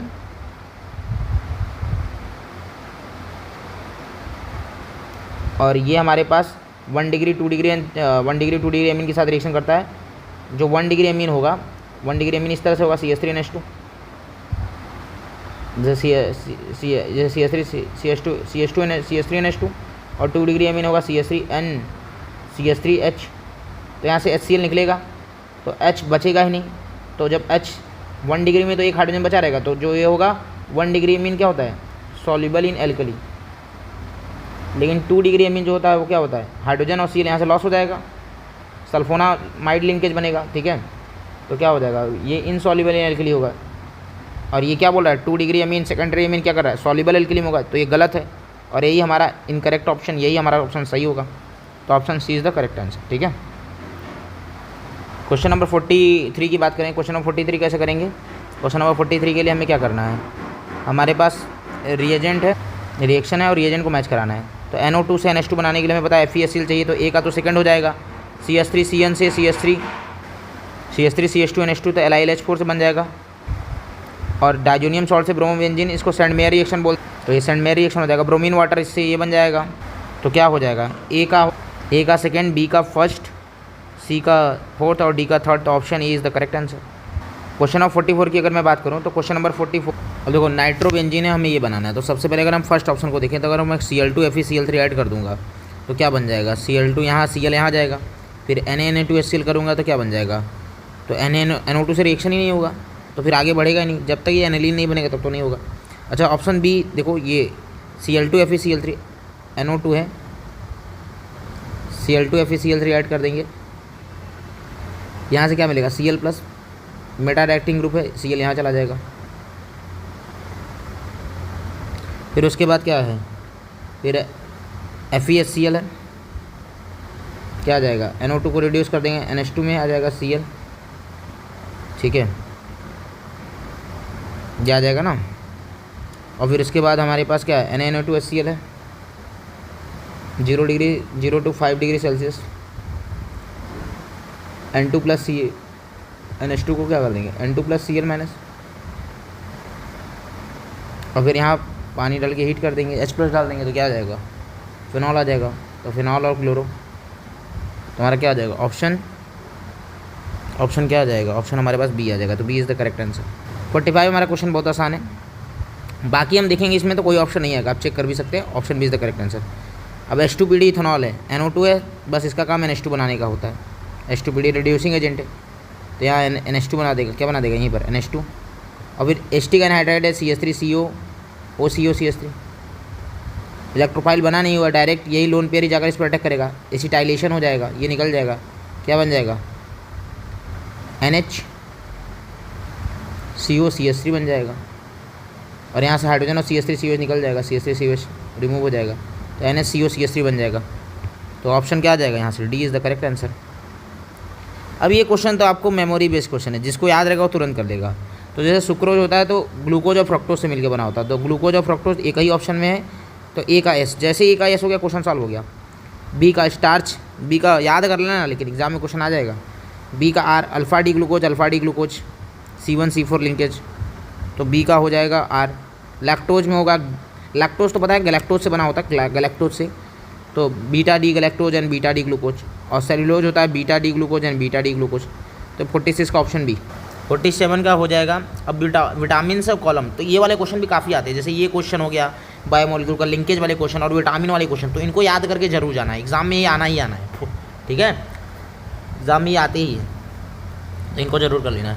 और जैसे विटामिन ए है, तो विटामिन ए से जो होता है इसको याद ही करना पड़ेगा, तो जेरोथैलेमिया होता है जो भी है। विटामिन B12 की अगर मैं बात करूँ तो विटामिन B12 जो होता है परनीशियस अनीमिया, तो बी का 5th, तो ए का 4th बी का 5th, दो ऑप्शन हैं, ये कट जाएगा, ये कट जाएगा, ए का 4th बी का 5th, तो बी या सी में से होगा। सी का फर्स्ट तो यहाँ दिख ही रहा है, फर्स्ट इसका भी सबको पता होता है, तो सी का फर्स्ट सारे ऑप्शन दिया है, तो आप इसको एलिमिनेट नहीं कर पाएंगे। अब विटामिन ई और के बचा हुआ है, विटामिन ई और के बचा हुआ है, ठीक है। तो विटामिन ई से होता है हेमोरैजिक कंडीशन, और विटामिन के से होता है स्टेरिलिटी, तो ई का हो जाएगा 3rd। अब ई का 3rd हो जाएगा, तो ई का 3rd, डी का 2nd, ऑप्शन क्या हो जाएगा हमारे पास, सॉरी डी का 3rd, ई का 2nd होता है, डी का। विटामिन ई से स्टेरिलिटी होता है, सॉरी विटामिन ई से स्टेरिलिटी होता है, विटामिन ई से अगर हम बात करें, विटामिन ई स्टेरिलिटी, और विटामिन के से हेमोरैजिक कंडीशन। तो ये याद ही करने वाला क्वेश्चन है, इसमें कुछ कर नहीं सकते, तो इसका होगा option C is the correct answer. E का हो जाएगा 2nd हेमोरैजिक कंडीशन। ब्लड क्लॉटिंग के लिए भी बात करते हैं थोड़ा, के लिए विटामिन के। अब ग्लूकोज NH, अब ये रिएक्शन है, इसमें बताना है कौन सा रिएक्शन क्या देगा। तो बताए ग्लूकोज सोडियम बाइकार्बोनेट के साथ रिएक्शन ही नहीं करता, तो नो रिएक्शन, तो ए का 2nd हो जाएगा। और सबको पता है ग्लूकोज HI के साथ NHN बनाता, तो सी का 3rd हो जाएगा। Glucose HNO3 strong oxidising agent है, उसके साथ सैक्रिक एसिड और ब्रोमीन वाटर के साथ ग्लूकोनिक एसिड। सैक्रिक एसिड में दोनों COH में बदल जाएंगे, और ग्लूकोनिक एसिड में केवल एल्डिहाइड एसिड में बदलता है, ठीक है। ग्लूकोज का स्ट्रक्चर क्या होता है, यही ना होता है, CHO CH2OH, right left right, HH, ठीक है। अगर मैं यहाँ पर HNO3 दूंगा और एक भी दूसरा ब्रोमीन वाटर दूंगा, तो ब्रोमीन वाटर इसको सबको तो वही रहेगा, ये COH बना देगा, और यहाँ नीचे हमारे पास ये CH2OH रहेगा और COH रहेगा, दोनों को COH बना देगा, और यहाँ पर ये इसको क्या कर देगा, इसको COH में बदल देगा, लेकिन इसको CH2OH में ही रखेगा। तो इसको बोलते हैं ग्लूकोनिक एसिड, और इसको बोलते हैं क्या, सैक्रिक एसिड, ठीक है। तो ऑप्शन हमारा क्या आ जाएगा, सी इज़ द करेक्ट आंसर। तो आपको ये याद करनी है सब क्वेश्चन, जो मैच द कॉलम वाले क्वेश्चन है, इनसे सारे ऑप्शंस का भी केयर करना, इनसे सीखना है हर एक क्वेश्चन से, ठीक है, आपको याद भी होना चाहिए। अब शुगर, मायोटिन, DNA एंड RNA मॉलिक्यूल, तो DNA पता है डीऑक्सीराइबोज होता है, और RNA राइबो न्यूक्लिक एसिड होता है, तो डीऑक्सी वर्ड आएगा हमारे DNA के लिए, तो ये वाला ऑप्शन करेगा। और RNA के लिए क्या आएगा, राइबो आएगा, राइबो आएगा। अब देख लो कौन से ऑप्शन हमारे हो जाएंगे आंसर, तो राइबोस और डीऑक्सी यहाँ ये वाला तो नहीं होगा, और डीऑक्सी ये नहीं होगा, डीऑक्सी और ये राइबोस, तो beta D two deoxy ribose DNA के लिए, RNA के लिए बीटा डी राइबोस, तो option C B. Last question, ये आपको रटने वाला क्वेश्चन लग सकता है, लेकिन काफ़ी अच्छे सवाल है मैच द कॉलम के ना। तो आपको एडेनिन, साइटोसिन ये पता होना चाहिए। तो एडेनिन किसको बोलते हैं? एडेनिन हमारे पास होता है, पहले तो मैं कुछ चीज़ें आपको बता देता हूँ। पहले डीएनए आरएनए के बारे में बता देता हूँ। डीएनए आरएनए क्या क्या होते हैं पहले ये बता दो। डीएनए आरएनए में तो कौन कौन से बेस होते हैं, तो ये याद रखना। डीएनए में, डीएनए को याद कैसे करोगे? कैट जी। और आरएनए को कैसे याद करोगे? काऊ जी। तो इसको बोलते हैं साइटोसिन, एडेनिन, थायमिन, ग्वानिन। और यहाँ साइटोसिन, एडेनिन, यूरासिल और ग्वानिन। तो यहाँ पर थायमिन एक्स्ट्रा होता है डीएनए में, और वो इसमें क्या होता है? इसमें होता है यूरासिल आरएनए में। इस बात को याद रखना कि कौन कौन से हमारे बेसिस हैं। तो कैट जी और काऊ जी करके बेसिस याद कर लेंगे, ठीक है।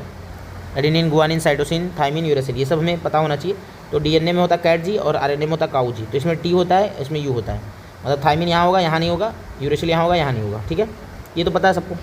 अब दो बेस दो तरह के होते हैं, एक होता है प्यूरिन बेस और एक होता है pyrimidine बेस। प्यूरिन और pyrimidine, ठीक है।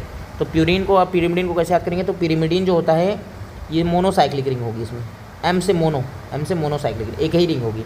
और pyrimidine में बाईसाइक्लिक रिंग होगी।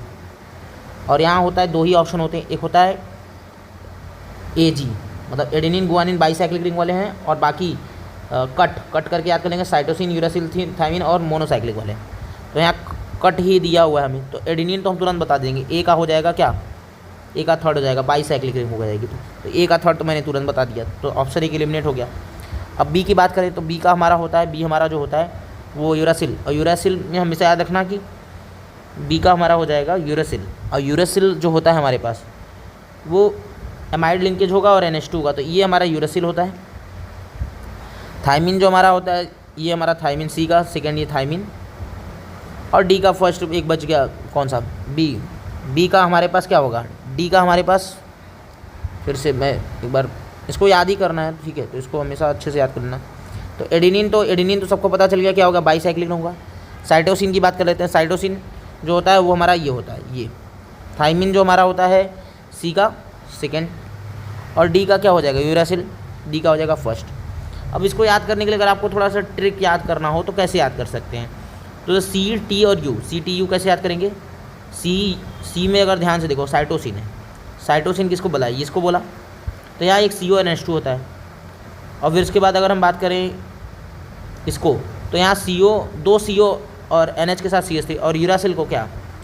तो C को याद कर लेंगे CO NH2, यूरासिल को याद कर लेंगे। यूरासिल को कैसे याद कर लेंगे? दो CO, एक में CO NH2, इसमें दो CO, और थायमिन को याद कर लेंगे, दो CO तो रहेंगे लेकिन एक CH3 भी आ जाएगा, ठीक है। तो ऐसे करके याद कर लेंगे। तो आई होप आपको ये टॉप 50 क्वेश्चन बहुत अच्छे से समझ में आया होगा। हर एक क्वेश्चन के हम लोगों ने डिस्कस कर लिया है, और इससे डिफरेंट वैरायटी क्वेश्चन, ठीक है। आप हर एक क्वेश्चन में आप 4 ऑप्शन को क्लियर करके क्वेश्चन बना सकते हैं। अगर आप ये क्वेश्चन को बहुत अच्छे से बना लिए और इन सब क्वेश्चनों को टॉप 50 क्वेश्चन को सही कर लिए, एग्ज़ाम में आपके ऑर्नी के क्वेश्चन सही होने की प्रोबेबिलिटी बढ़ जाएंगी।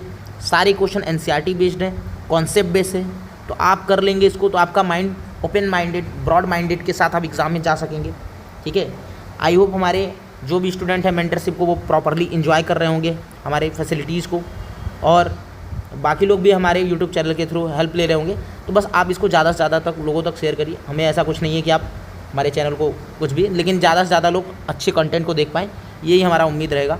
आई होप आपको ये टॉप 50 क्वेश्चन करने के बाद, अलग अलग वैरायटी क्वेश्चन करने के बाद आपको एग्जाम में किस तरह क्वेश्चन मिलेंगे उसका आइडिया हो गया होगा। मैं गारंटी देता हूँ कि अगर आप इस क्वेश्चन को बहुत अच्छे से 50 क्वेश्चन को बनाते हैं तो आर्मी के जो 16-17 क्वेश्चन आएंगे उसमें आप बहुत सारे क्वेश्चनों को इसी कॉन्सेप्ट पे आपको देखने को मिलेगा ही मिलेगा। ये काफ़ी सिलेक्टेड क्वेश्चन है, तो इनको ज़रूर करें। Okay, thank you. स्टार्ट करते हैं अपने पहले क्वेश्चन से। तो पहला क्वेश्चन जो हमारा है ये IUPAC का क्वेश्चन है, ठीक है, और IUPAC क्वेश्चन हमारे एग्जाम हॉल में देखने को मिल सकते हैं। अब देखो ये क्वेश्चन कितना इंपॉर्टेंट है। इस क्वेश्चन में क्या कह रहा है? इस क्वेश्चन में कह रहा है कि structure of the compound whose IUPAC name is 3-ethyl 2-hydroxy 4-methyl hex 3-in-5 ynoic acid. अब एग्ज़ाम हॉल में 4 ऑप्शंस दिख गए हैं, तो हम किस तरह क्वेश्चन को कैसे हैंडल करेंगे? बहुत लोग क्या करेंगे, इस स्ट्रक्चर को बनाने की कोशिश करेंगे, ठीक है। बहुत लोग क्या करेंगे, इस स्ट्रक्चर को बनाने की कोशिश करेंगे, तो हो सकता है तुम सीधा या इसकी तरह अरेंजमेंट ना कर पाओ। तो ये करना नहीं है, हमें क्या करना है, नंबरिंग करनी है। हमें क्या करना है, नंबरिंग करनी है। तो हम सारे ऑप्शनों में नंबरिंग करते हैं।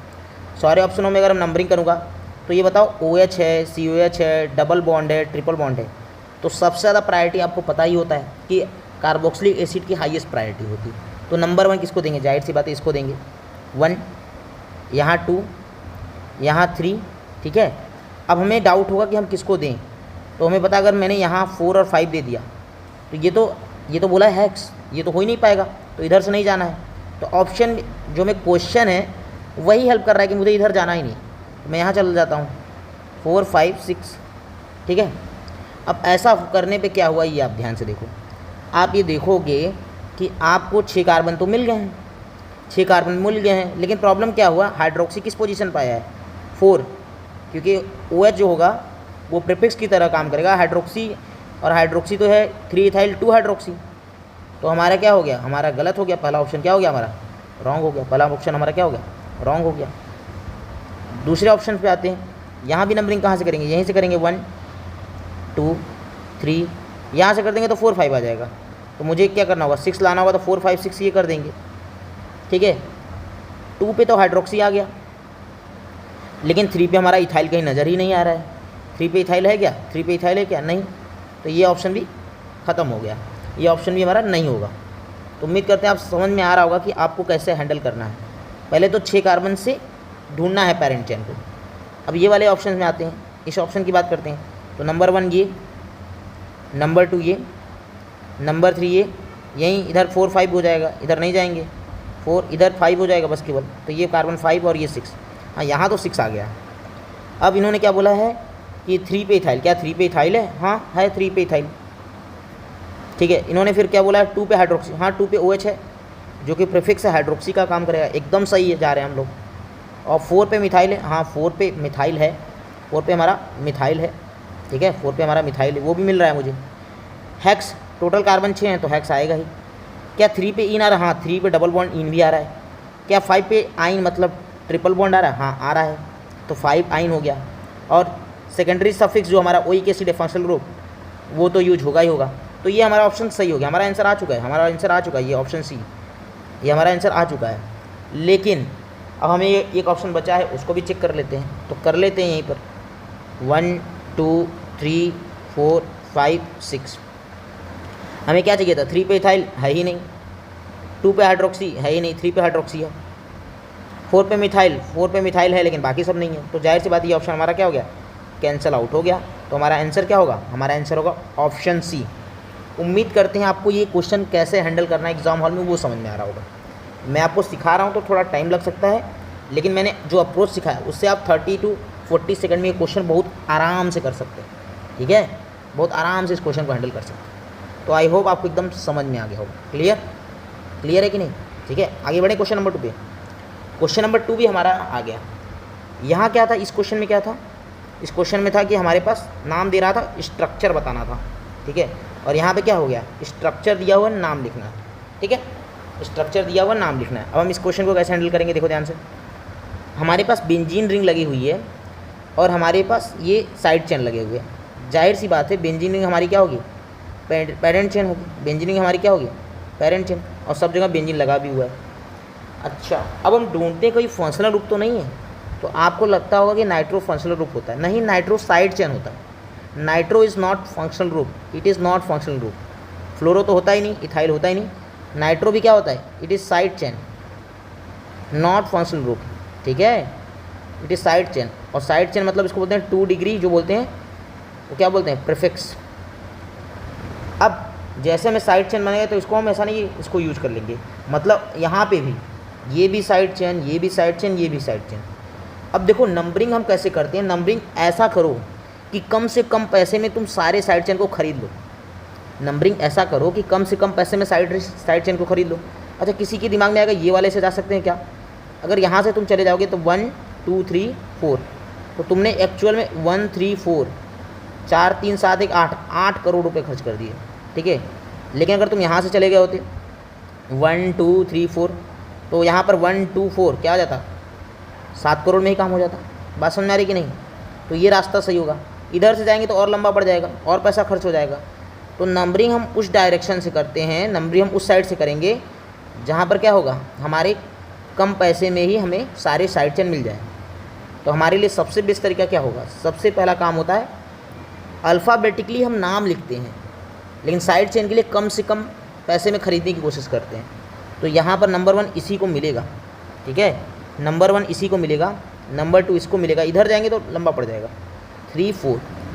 तो किसी के माइंड में आ सकता है यहाँ से चले जाओगे, यहाँ से चले जाओगे तो सारे साइड चेन में ज़्यादा तुम्हें खर्च करना पड़ सकता है। 1 2 4 से आसान तरीका नहीं हो सकता, ठीक है। तो यहाँ से हम लोगों ने नंबरिंग कर दिया।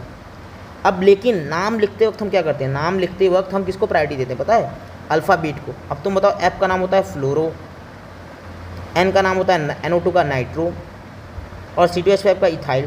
तो सबसे पहले कौन आएगा, इथाइल आएगा, सबसे पहले इथाइल आएगा ना। तो इथाइल है किस पोजीशन पे, 4 पे। तो 4 इथाइल 2 ऑप्शन में दिख रहे हैं, तो 2 ऑप्शन मैं तुरंत कट कर दूंगा, ठीक है, 2 ऑप्शन तुरंत कट कर दूंगा। अब मैं बात करता हूँ फ्लोरो की। फ्लोरो किस ऑप्शन में दिख रहा है, मतलब फ्लोरो और नाइट्रो में कौन आएगा, जाहिर सी बात है एफ आएगा, ई के बाद एफ आ जाएगा। फ्लोरो किस पोजीशन पे 1 है, तो 1 फ्लोरो हो जाएगा। और नाइट्रो किस पोजीशन पे 2 है, तो 2 नाइट्रोबेंजीन। तो आंसर क्या हो जाएगा, 4 इथाइल 1 फ्लोरो 2 नाइट्रोबेंजीन। तो समझ में आया कि नहीं। तो नंबरिंग हम लोवेस्ट सम रूल के हिसाब से करते हैं, कितने कम पैसे हम अपने साइड चेन को खरीद लें। और नाम लिखते वक्त हम क्या ध्यान देते हैं, अल्फ़ाबेटिकली, नाम लिखते वक्त अल्फ़ाबेटिकली को प्रायोरिटी देते हैं। फिर वो नंबरिंग नहीं प्रायोरिटी होता है, नंबरिंग केवल हमें कम से कम पैसे में सारे साइड चेन को खरीदने के लिए, मतलब कम से कम नंबर देकर हमें साइड चेन ले लेना है, ठीक है। नेक्स्ट क्वेश्चन हमारा क्या है, नेक्स्ट क्वेश्चन हमारा क्या बोल रहा है in the following compound the favourable site for protonation in.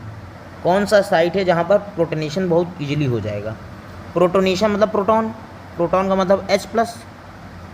Proton कहाँ पर आसानी से हो जाएगा, तो बोलते हैं सब नाइट्रोजन के पास लोन पेयर तो है, इसके पास भी है, इसके पास भी है, इसके पास भी है, इसके पास भी है, ठीक है। तो सवाल है कि कौन से साइट पे प्रोटोनेशन बहुत इजीली हो जाएगा। मेरे पास ABCD साइट है, तो हमें एक चीज़ पता होता है कि जो लोन पेयर लोकलाइज्ड होगा वो तुरंत H+ को पकड़ लेगा और प्रोटोनेशन फास्टर हो जाएगी। तो यहाँ लोकलाइज्ड और डीलोकलाइज्ड ढूंढ लो। ये लोन पेयर रेजोनेंस का पार्ट है, तो इस लोन पेयर को क्या बोलेंगे, डीलोकलाइज्ड लोन पेयर। तो डीलोकलाइज्ड लोन पेयर प्रोटोनेशन अच्छे से करेगा या लोकलाइज। तो याद रखना, एक लाइन नोट कर सकते हो कि लोकलाइज्ड लोन पेयर पर प्रोटोनेशन ईजिली होता है कंपेयर टू डीलोकलाइज, ईजिली होता है compare to delocalized lone pair, compare to delocalized lone pair, ठीक है। अब ये लोन पेयर का नेचर डीलोकलाइज, ये लोन पेयर का नेचर ये वाला डीलोकलाइज। ये लोन पेयर पता है ये यहाँ पर ही रहता है, मतलब ये लोकलाइज्ड होता है। तो ये लोन पेयर लोकलाइज्ड है, ये लोन पेयर भी लोकलाइज्ड है, और ये लोन पेयर भी लोकलाइज्ड है। तो कौन से लोन पेयर लोकलाइज है, B, C और D वाले लोन पेयर लोकलाइज्ड है। और डीलोकलाइज कौन होगी, E और A। तो आंसर क्या होगा, जो लोकलाइज लोन पेयर होगा उसका प्रोटोनेशन फेवरेबल साइड होगा प्रोटोनेशन का। तो ऑप्शन क्या आ जाएगा, option B is the correct answer, option B is the correct answer, B, C and then D, ठीक है। तो आई होप इसको कॉन्सेप्ट भी आपको समझ में आ गया होगा। तो ये हम लोकलाइज्ड और डीलोकलाइज्ड लोन पेयर जो कि GOC का कॉन्सेप्ट है उसके हिसाब से देख सकते हैं। बेसिक स्ट्रेंथ भी ये बोलता है कि क्या होता है, localized lone pair is more basic than delocalized lone pair. और लोन पेयर क्या करता है, H+ को एक्सेप्ट ही तो करता है, बेस का काम भी क्या होता है, H+ को एक्सेप्ट करना, ठीक है। तो ये ज़्यादा बेसिक भी होंगे, ठीक है, as compare to delocalized. Next question हमारा क्या कर रहा है, नेक्स्ट क्वेश्चन हमारा कह रहा है कि estimation of carbon and hydrogen in an organic compound is done भाई, ठीक है। ये हमारा प्रैक्टिकल ऑर्गेनिक केमिस्ट्री का सवाल है। तो डुमाज मेथड आप लोगों ने पढ़ा होगा कि नाइट्रोजन की एस्टिमेशन के लिए होता है, किसके लिए, नाइट्रोजन के एस्टिमेशन के लिए। कैरियस जो मेथड होता है ये हैलोजन और सल्फ़र के लिए, हैलोजन एंड सल्फ़र के लिए। और ये एस्टिमेशन ये बोलते हैं इसको क्वालिटेटिव, इसको क्या बोलते हैं, क्वांटिटेटिव एनालिसिस है ये सब। ये क्या है, क्वांटिटेटिव एनालिसिस, ठीक है। रसायन मेथड हमें पता ही है कि एलिमेंट डिटेक्शन के लिए होता है, नाइट्रोजन हो गया तुम्हारा और हेलोजन भी हो जाते हैं इसमें, और तुम्हारे सल्फ़र एंड नाइट्रोजन बोथ, ये वाले सब कंपाउंड, ये हमारा रसायन मेथड होता है, रसायन मेथड। और लेवाइक मेथड जो होता है, लेवाइक मेथड ये जो होता है हमारा कार्बन और हाइड्रोजन के अमाउंट का एस्टिमेशन करता है। तो हमारा आंसर क्या हो जाएगा, हमारा आंसर ऑप्शन C हो जाएगा, लिबिक मेथड, ठीक है। तो इसमें मेमोरी बेस्ड क्वेश्चन है, पीओसी क्वेश्चन, वो काफ़ी आते रहते हैं हमारे एग्जाम में, तो इनका क्लियर करना है प्रॉपरली, ठीक है। नेक्स्ट क्वेश्चन हमारा क्या कह रहा है, 2 स्टेटमेंट दिए हुए हैं और बताना है स्टेटमेंट 1 और 2 में कौन करेक्ट है कौन इनकरेक्ट है। बात समझ में आ रही कि नहीं? 2 स्टेटमेंट दिए हुए हैं, ठीक। अब इनमें करेक्ट इनकरेक्ट बताना है, तो पहले हमें कंसेप्ट जानना होगा कि इसका कंसेप्ट क्या बोलता है। क्वेश्चन का पहले स्टेटमेंट नंबर 1 क्या बोल रहा है, ध्यान से सुनो। The difference in energy between the actual structure and the highest energy resonance structure for a molecule is called resonance energy. क्या बोला? The difference in energy between the actual structure and the highest energy resonance structure for a molecule is called resonance energy. ये एकदम गलत बात है, क्योंकि resonance energy क्या होता है वो मैं बता रहा हूँ। जैसे मान लेते हैं कोई कंपाउंड है, ठीक है, और उसके दो तीन रेजोनेटिंग स्ट्रक्चर बन रहे हैं। मान लेते हैं मैंने 3 रेजोनेटिंग स्ट्रक्चर बनाए, तीनों की एनर्जी अलग अलग है, ठीक है। कोई 3 स्ट्रक्चर है, तो मान लेते हैं फर्स्ट की एनर्जी ये, सेकेंड की एनर्जी ये, थर्ड की एनर्जी ये फर्स्ट है, ये सेकेंड है। इस तरह से मैं बना देता हूँ, थोड़ा अच्छे से बना देता हूँ, दूर दूर। ये फर्स्ट है, ये सेकेंड है, ये थर्ड है। तो जो रेजोनेंस एनर्जी, ये एनर्जी का ऑर्डर है, और ये हमारा रिएक्शन कोऑर्डिनेट बोलते हैं इसको, ठीक है। अब हमें पता होना चाहिए कि जो रेजोनेंस हाइब्रिड होता है वो सबसे ज़्यादा स्टेबल होता है। रेजोनेंस हाइब्रिड क्या होता है? सारे रेजोनेटिंग स्ट्रक्चर का सबसे ज़्यादा स्टेबल फॉर्म होता है, ठीक है। और इसी को एक्चुअल स्ट्रक्चर भी बोलते हैं। एक्चुअल स्ट्रक्चर क्या माना जाता है? Resonance hybrid. क्यों? क्योंकि इसका रियल एग्जिस्टेंस होता है, रियली में यही पाया जाता है। रेजोनेटिंग स्ट्रक्चर रियली में होता ही नहीं है, रेजोनेंस हाइब्रिड को एक्चुअल स्ट्रक्चर माना जाता है, ठीक है। ये हाइपोथेटिकल स्ट्रक्चर होते हैं रेजोनेटिंग स्ट्रक्चर, ठीक है। अब इन दोनों का अगर मैं बोलूँ तो जो रेजोनेंस एनर्जी होता है, वो रेजोनेंस हाइब्रिड जो एक्चुअल स्ट्रक्चर होता है और मोस्ट स्टेबल रेजोनेटिंग स्ट्रक्चर का डिफरेंस होता है, मोस्ट स्टेबल। तो एक्चुअल में रेजोनेंस एनर्जी क्या होता है? Difference of actual structure minus most stable मतलब जो लिस्ट एनर्जी वाला resonating, most stable resonating structure, ये होता है रेजोनेंस एनर्जी, ठीक है। अब देख लेते हैं कि कैसे हम अप्रोच करेंगे। The difference in the energy between the, जैसे ये क्वेश्चन है, actual structure and the highest energy resonance structure. नहीं, ये तो होता ही नहीं, यही वाला की बात ये कर रहा है, ये तो होता ही नहीं। वो तो energy between the actual structure and the lowest energy बोल सकते हैं, मोस्ट स्टेबल रेजोनेटिंग स्ट्रक्चर या लोएस्ट एनर्जी रेजोनेटिंग स्ट्रक्चर बोल सकते हैं। तो ये तो गलत बात बोल दिया, तुरंत गलत बोला है, ठीक है, क्योंकि गलत बात है, ठीक है। इसका रेजोनेंस एनर्जी ये गलत है एकदम, ठीक है, ये गलत है। दूसरा बोला है benzene has 2 different type of bonding. Benzene पता है कि नहीं? बेंजीन इस तरह से होता है, और बेंजीन का रेजोनेटिंग स्ट्रक्चर ये इस तरह से भी होता है। तो बेंजीन एक्चुअल में रियल फॉर्म में इस तरह से पाया जाता है। और ये आपको पता होगा बेंजीन के में सारे कार्बन बॉन्ड लेंथ इक्वल होते हैं बिकॉज ऑफ द रेजोनेंस। ना तो ये बॉन्ड कम्प्लीटली सिंगल बॉन्ड होता है, ना तो कम्प्लीटली डबल बॉन्ड होता है। तो बोला है benzene has 2 different type of carbon bond length, 154 and 134 picometer. नहीं, लगता तो है लेकिन एक्चुअल में ऐसा होता नहीं। क्यों? लगता तो है लेकिन एक्चुअल में ऐसा होता नहीं। क्यों नहीं होता? क्योंकि इसीलिए तो रेजोनेंस इसीलिए तो एक्सप्लेन करने आया था कि बेंजीन के सारे कार्बन बॉन्डिंग इक्वल हैं। तो हाइपोथेटिकल फेनोमेना रेजोनेंस इसीलिए तो आया था। तो ये 2 डिफरेंट बॉन्ड लेंथ होती ही नहीं, एक्सपेरिमेंटली सिंगल बॉन्ड लेंथ होती है, और यहीं से रेजोनेंस का कॉन्सेप्ट आया था। तो ये स्टेटमेंट क्या हो गया? गलत हो गया। तो दोनों स्टेटमेंट इनकरेक्ट हैं। तो बहुत शानदार क्वेश्चन है, इसको ज़रूर आप कंसेप्ट इससे सीखिए। जो भी आपको यहाँ क्वेश्चन कराया जा रहा है उससे आप कंसेप्ट सीखिए। हो सकता है एग्जैक्ट क्वेश्चन आए, लेकिन इसी कंसेप्ट बेसिस पे क्वेश्चन आएगा और आपका माइंड तुरंत एग्जाम हॉल में क्लिक करेगा और आर्नी के क्वेश्चन को आप बहुत अच्छे से अटेम्प्ट कर लेंगे। बात समझ में आ रही कि नहीं? ठीक है, तो हम लोगों ने इसके भी क्वेश्चन देख लिए हैं। ये हमारा जीओसी बेस्ड क्वेश्चन था। नेक्स्ट हमारा क्वेश्चन आता है, देखते हैं इसको। नेक्स्ट क्वेश्चन हमारा क्या कर रहा है? ये भी हमारा प्रैक्टिकल ऑर्गेनिक केमिस्ट्री का मैथ्स 2 कॉलम बेस्ड क्वेश्चन है। Calcium sulphate plus camphor. Camphor आपको पता है ना, कैम्फर में सब्लिमेशन प्रॉपर्टी होती है, ठीक है।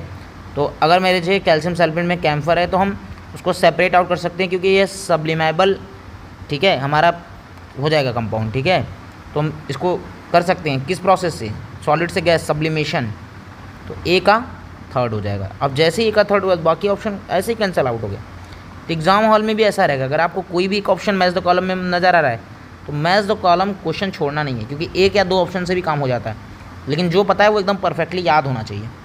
तो इससे ही हो गया। बाकी सबको ये भी पता होता है कि जो वाटर एनिलीन होता है वो सिंपल डिस्टिलेशन से सेपरेट कर लेते हैं, ठीक है। वाटर एनिलीन क्या, सिंपल डिस्टिलेशन से, ठीक है। वाटर टॉल्यूइन जो होगा वो हम क्या करेंगे, डिफरेंशियल एक्सट्रैक्शन से। ऑर्गेनिक सॉल्वेंट है, एक्वस सॉल्वेंट है, तो इस तरह से हम बात कर लेंगे। और क्लोरोफॉर्म एनिलीन हमारा पता ही होना चाहिए कि क्या होता है, ठीक है। सॉरी, वाटर एनिलीन नहीं, क्लोरोफॉर्म एनिलीन। कैल्शियम सल्फेट और camphor sublimation, water aniline steam distillation, water toluene differential extraction और क्लोरोफॉर्म एनिलीन को सिंपल डिस्टिलेशन से। स्टीम डिस्टिलेशन जो होता है हमारा H2O और एनिलीन होता है, ना कि क्लोरोफॉर्म एनिलीन, तो ये याद होना चाहिए। तो water toluene differential extraction, calcium sulphate camphor sublimation, H2 aniline steam distillation और H2 टॉल्यूइन, ये हमारा हो जाएगा, ठीक है। तो कहने का मतलब है कि हमारा कौन सा ऑप्शन सही होगा, ए का थर्ड हुआ, बाकी सब हो गए। तो इसके ये सारे ऑप्शंस को याद कर लेने ना, तो इसको याद कर लेना, जैसे कैल्शियम सल्फेट प्लस कैम्फर हो गया, ये आप याद कर लोगे क्या, सब्लिमेशन, ठीक है, ये सब्लिमेशन याद कर लोगे। फिर आप H2O एनिलीन याद कर लोगे, ठीक है, ये याद करके जाना है। स्टीम डिस्टिलेशन, ठीक है, steam distillation, H2O toluene differential extraction, ठीक है, और क्लोरोफॉर्म एनिलीन सिंपल डिस्टिलेशन। तो ये स्टीम, ये सिंपल। तो याद कैसे रखोगे, वाटर रहेगा तो स्टीम डिस्टिलेशन करा देंगे, और क्लोरोफॉर्म रहेगा तो क्या होगा, सिंपल डिस्टिलेशन करा देंगे, ठीक है। इस बात का केयर कर लेंगे। नेक्स्ट क्वेश्चन में हमारा POC बेस्ड क्वेश्चन है, ठीक है। ये क्वेश्चन क्या कर रहा है, अब इस क्वेश्चन को ध्यान से देखते हैं। बोल रहा है कि दो स्टेटमेंट्स दिए हुए हैं, स्टेटमेंट 1, स्टेटमेंट 2। स्टेटमेंट 1 क्या कहता है कि the principle of column chromatography is the differential adsorption of the substance on the solid phase.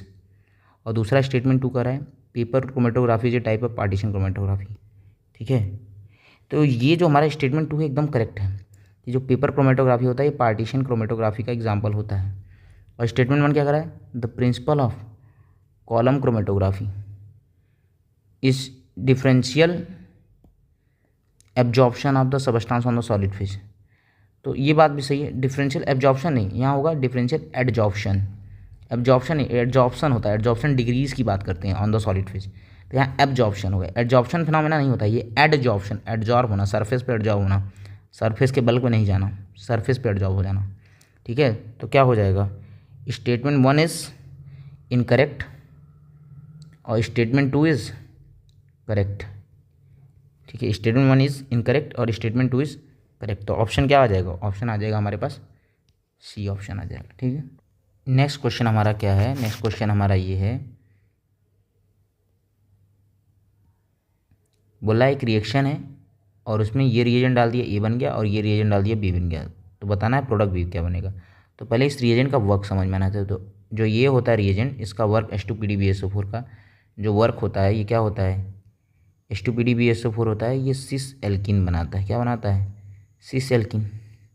और सोडियम लिक्विड अमोनिया क्या बनाता है, ट्रांस एल्किन, एल्काइन से, किससे, एल्काइन से, एल्काइन से ये सिस एल्किन और ये ट्रांस एल्किन, ठीक। इतना समझ में आ गया कि नहीं। अब ये बताओ, देखो ये इनिशियल हमारा कंपाउंड एल्किन को तो छुएगा ही नहीं, एल्काइन को ही टच करेगा, एक बार ये एक बार ये, ठीक। ये तो ट्रांस बना रह जाएगा, मतलब ऐसा नहीं होगा ये चेंज हो जाने वाला, एल्किन पे कुछ होगा नहीं। तो ये तो हो ही नहीं पाएगा कि बीच वाला कार्बन भी कुछ ये सीस आ जाए, ये तो हो ही नहीं सकता। तो ये दो ऑप्शन तो हमारे कट गए, बल्कि ये तीनों ऑप्शन कट गए, ठीक है। तो हमारे पास ऑप्शन D ही हो गया है इस तरह से, ये तो हम डायरेक्ट बोल देंगे, लेकिन बाकी देख लेते हैं। तो एक ये तो हमारा ऐसे ही रहेगा, ये वाले में से अगर हम बात करें, एक इसको सीस बनाएगा तो दूसरा वाला ये ट्रांस बन जाएगा। तो एक सीस बना हुआ है, एक ट्रांस, तो सीस ट्रांसिस, और किसी में ऐसा है ही नहीं, दो सीस हो गए हैं या दो बार ट्रांस हो गए हैं, लेकिन दो बार ट्रांस में बीच वाला तो होना ही नहीं चाहिए था, बीच वाला तो रिटेंशन रहना चाहिए था। तो ऑप्शन क्या आ जाएगा, D आ जाएगा। ऑप्शन क्या आ जाएगा, D। तो नेक्स्ट क्वेश्चन हमारा क्या कर रहा है, नेक्स्ट क्वेश्चन हमारा ये कह रहा है कि how many structural formula are possible, how many structural formula are possible when one of the hydrogen is replace by chlorine atom in anthracene. तो कितने स्ट्रक्चर पॉसिबल हो, तो पहले एंथ्रासिन का स्ट्रक्चर बना लेते हैं। तो एंथ्रासिन यही होता है, ठीक है, सारे बॉन्ड लेंथ यहाँ पर इन सब में तो रिंग में ये इक्वल ही होंगी। अब हमें पता है कि एंथ्रासिन अगर ध्यान से देखो तो यहाँ प्लेन ऑफ सिमेट्री दो जगह से मिलेगी, एक यहाँ से मिलेगी और एक यहाँ से मिलेगी। तो अगर यहाँ से अगर आप देख रहे हो तो आपको ये पता चल जाएगा यहाँ हाइड्रोजन, ये वाला हाइड्रोजन ये H1 है तो ये भी H1 ही होगा, और नीचे H1 होगा, सॉरी ये नेप्थलीन है, सॉरी एंथ्रासिन तो एक और आएगा ना, सॉरी मैंने नेप्थलीन बना दिया। एंथ्रासिन में तीन रहेंगे ना, 3 बेंजीन रिंग रहेगी। तो 3 बेंजीन रिंग को ले लेते हैं, एक ये, दूसरा ये और तीसरा ये। अब यहाँ भी प्लेन ऑफ सिमेट्री कहाँ से आएगी, अगर आप प्लेन ऑफ सिमेट्री देखेंगे तो हमें पता चल जाएगा ना कि सिमिलरिटी बताने के लिए प्लेन ऑफ सिमेट्री, तो यहाँ से होगा और यहाँ से होगा, इतना तो कंफर्म है। अब बताओ जैसे ये वाला हाइड्रोजन की बात करें, ये हाइड्रोजन और ये हाइड्रोजन दोनों सेम होंगे, H1 नीचे वाला भी H1 होगा। अगर ये H2 है तो यहाँ से यहाँ ये दूर, यहाँ से दिख रहा होगा उतना दूर पे ये भी H2 है, नीचे भी यहाँ H2 है, यहाँ भी H2 है। ठीक है, समझ में आ रहा है कि नहीं, H2 होगा कि नहीं होगा, आराम से होगा, कोई डाउट तो होना नहीं चाहिए। और यहाँ तो हाइड्रोजन, यहाँ सब तो हाइड्रोजन है ही नहीं, तो यहाँ सब कटेगा नहीं, लेकिन यहाँ पर हाइड्रोजन होगा, इस ये हाइड्रोजन, तो यहाँ H3 होगा, ये H3 होगा। तो कितने डिफरेंट हाइड्रोजन होंगे, 3। तो 3 बार क्लोरीन को रिप्लेस करेंगे तो नाम बदलेगा, बाकी सब जगह तो आइडेंटिकल ही होगा, क्योंकि एक ही बार बदलना है 3 जगहों पे, या तो H1 या तो H2 या तो H3। तो ऑप्शन हो जाएगा ए, 3 आंसर। ठीक है, तो जितने भी हम लोगों ने डिफरेंट वैरायटी क्वेश्चन जो आपके एग्जाम में आ सकते हैं मोस्ट प्रोबेबली, वो सारी वैरायटी ले लिया, आइसोमेरिज्म सारे, और इनके सारे एक क्वेश्चन के कंसेप्ट को। ठीक है, नेक्स्ट क्वेश्चन हमारा क्या कर रहा है, अब कन्फर्मेशन बेस्ड क्वेश्चन है। ठीक है, तो अब कन्फर्मेशन बेस्ड क्वेश्चन कैसे हैंडल करेंगे, जैसे क्वेश्चन ये बोल रहा है which of the following conformers for the ethylene glycol is the most stable. Question हमारा ये बोल रहा है। अब हमें कैसे इस क्वेश्चन को हैंडल करूँगा, तो मुझे पता है कि इथाइलिन ग्लाइकोल है, ठीक है, और मोस्ट स्टेबल कब होगा, तो हमें लगता है कि जो ग्रुप होते हैं हाइड्रोजन OH दूर जितना होना चाहिए तो होना चाहिए। तो बहुत लोग को ऑप्शन डी लग सकता है, लेकिन आपको पता होना चाहिए जब ये 60 डिग्री एंगल और गॉच पे रहता है तो यहाँ हाइड्रोजन बॉन्डिंग के चांसेस होते हैं, और हाइड्रोजन बॉन्डिंग इथाइलिन ग्लाइकोल को मोस्ट स्टेबल बना देता है। हालांकि इसका एक और रीज़न होता है, लेकिन ये एक बेस्ट रीज़न है कि यहाँ हाइड्रोजन बॉन्डिंग होता है।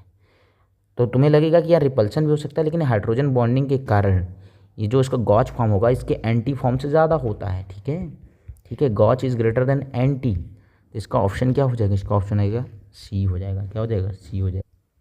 Next question monochlorination based question है। ठीक है, अब इस क्वेश्चन कैसे हैंडल करेंगे, identify the alkane which gives two monochloro derivative on reaction with Cl2H। ठीक है, ये हमारा क्वेश्चन है। तो इस क्वेश्चन को हैंडल करने के लिए मुझे क्या करना होगा, तो बस देख लेते हैं कॉन्सेप्ट को कि 2 है तो जितने पॉसिबल स्ट्रक्चर होंगे तो बना लेंगे एक ही बार। जैसे 2 मेथाइल पेंटेन है, ये होगा, और दूसरा 3 मेथाइल पेंटेन है, ये 2 मेथाइल पेंटेन ना, ये 3 मेथाइल पेंटेन होगा, 2 डाई मेथाइल ब्यूटेन होगा,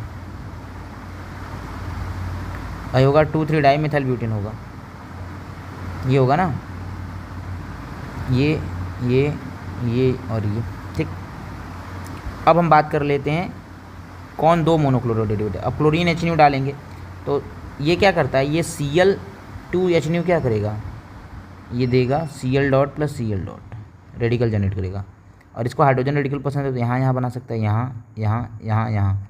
तो कितने जगह हाइड्रोजन आ सकता है, एक दोनों जगह से 1 2 3 4 5।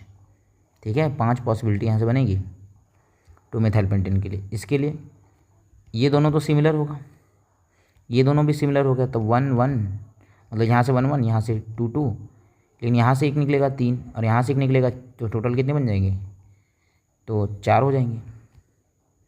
अच्छा, यहाँ से देखते हैं तो ये तीनों से 1 आ जाएगा, यहाँ है नहीं, यहाँ से 2, यहाँ से 3, तो यहाँ से 3 प्रोडक्ट। अच्छा, इस बारे में देखो ध्यान से, इस कार्बन के लिए एक तो यहाँ से हाइड्रोजन पे रेडिकल और यहाँ से, इन दोनों से सेम बनेगा, और ये दोनों भी सेम है, इन दोनों में से, तो ये 1 और ये 2 2, तो कितने आ जाएंगे ऑप्शन नंबर डी आ जाएगा, और ये हो जाएगा 2,3 di methyl butane, option D.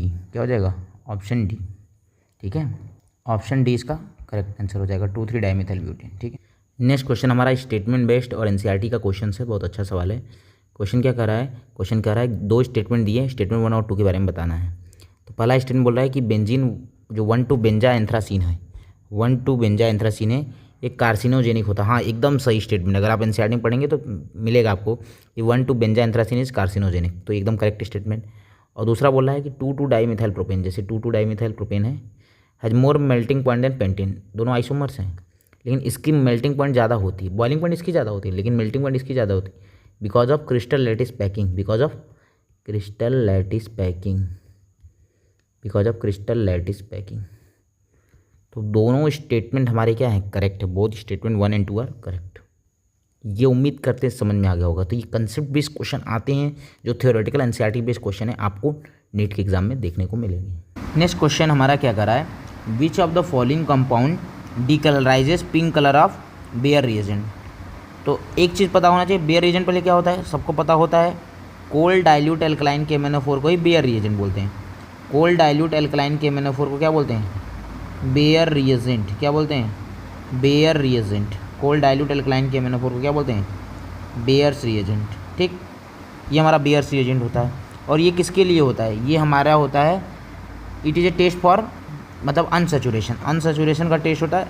और यूज किसके लिए करते हैं, एल्कीन एल्काइन के लिए, एल्कीन एल्काइन के लिए, एल्काइन एंड एल्कीन, ठीक है। तो इसके लिए टेस्ट भी होता है, डबल बॉन्ड अनसेचुरेशन टेस्ट भी बोलते हैं।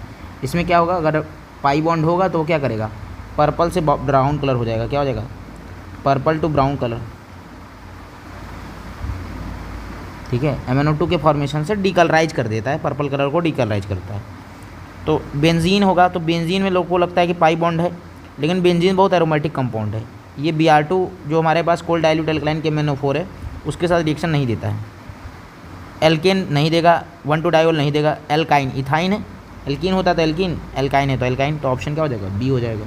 तो आई होप आपको ये समझ में आ गया होगा कि cold dilute alkaline KMnO4 Baeyer reagent होता है, एल्कीन एल्काइन देता है, इसमें एल्काइन एक ही ऑप्शन है, बेंजीन नहीं देगा because of the aromaticity and stability, तो आंसर ऑप्शन बी हो जाएगा। नेक्स्ट हमारा क्वेश्चन है, मैच द कॉलम का क्वेश्चन है, बेंजीन, इथीन, इथाइन और ब्यूटेन के बारे में पूछ रहा है। तो बेंजीन क्या होता है, बेंजीन वुड्स रिएक्शन की बात तो नहीं करते बेंजीन में। और हमारे पास क्या ऑप्शंस है, इथीन है, इथाइन है, ब्यूटेन है। अच्छा, बेंजीन इलेक्ट्रोफिलिक सब्स्टिट्यूशन रिएक्शन देता है बेंजीन, लेकिन एडिशन तो इथीन देता है, इथाइन भी, वो सब। तो ए का तो 4th हो जाना चाहिए। इथीन, इथीन कैसे बनेगा, can be obtain bye dehydration of ethanol, ठीक है, can be obtain bye dehydration of ethanol, तो ये सही लग रहा है। इथाइन क्या होगा, अच्छा, butane can be gived by Wurtz reaction, और ethyne evolve H2 with sodium metal, ये होना चाहिए आंसर। तो देख लो, ए का 4th, ये कई ऑप्शन में, बी का 3rd हो गया, सी का क्या हो गया, 2nd हो गया, और डी का क्या हो गया, 1st हो गया, तो ऑप्शन बी हो जाएगा। बाकी हम अच्छे से देख लेते हैं। बेंजीन इलेक्ट्रोफिलिक रिएक्शन दे देगा, कोई प्रॉब्लम नहीं है, बेंजीन इलेक्ट्रोफाइल पर अटैक करके इलेक्ट्रोफिलिक सब्स्टिट्यूशन रिएक्शन दे देता है, ये बन जाता है बेंजीन और इलेक्ट्रोफाइल, इसको बोलते हैं इलेक्ट्रोफिलिक सब्स्टिट्यूशन।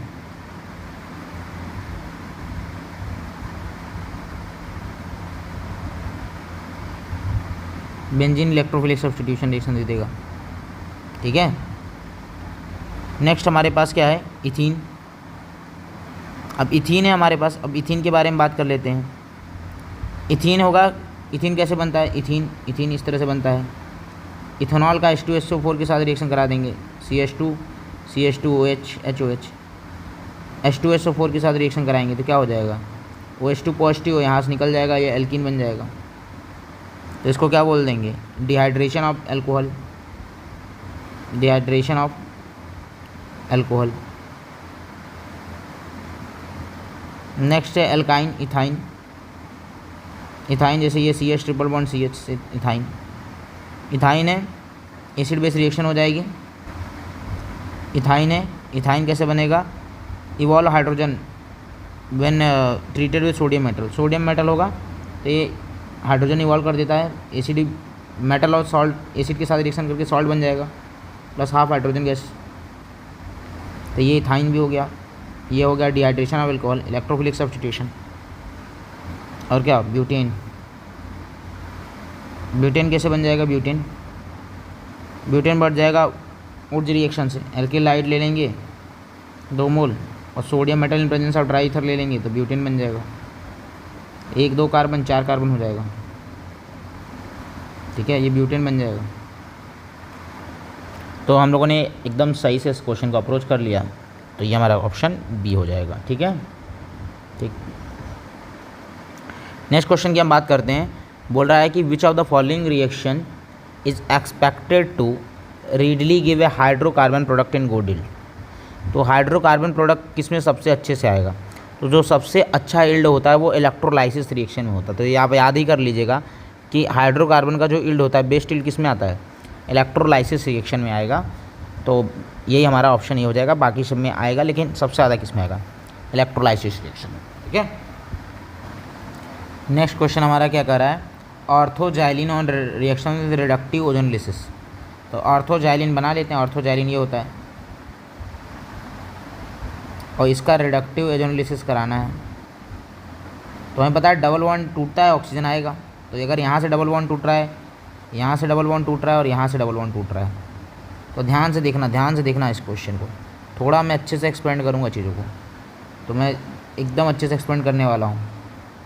यहाँ हाइड्रोजन लगाया, यहाँ हाइड्रोजन लगाया, यहाँ हाइड्रोजन, यहाँ हाइड्रोजन। ठीक, अब मैं यहाँ नंबर के हिसाब से जोड़ता हूँ। जैसे यहाँ तोड़ूंगा तो देखो ध्यान से, यहाँ डबल बॉन्ड ऑक्सीजन का इंसर्शन, यहाँ डबल बॉन्ड ऑक्सीजन का इंसर्शन, यहाँ डबल बॉन्ड ऑक्सीजन का इंसर्शन और यहाँ डबल बॉन्ड ऑक्सीजन का इंसर्शन। ठीक है, सब जगह डबल बॉन्ड ऑक्सीजन का इंसर्शन होता जाएगा।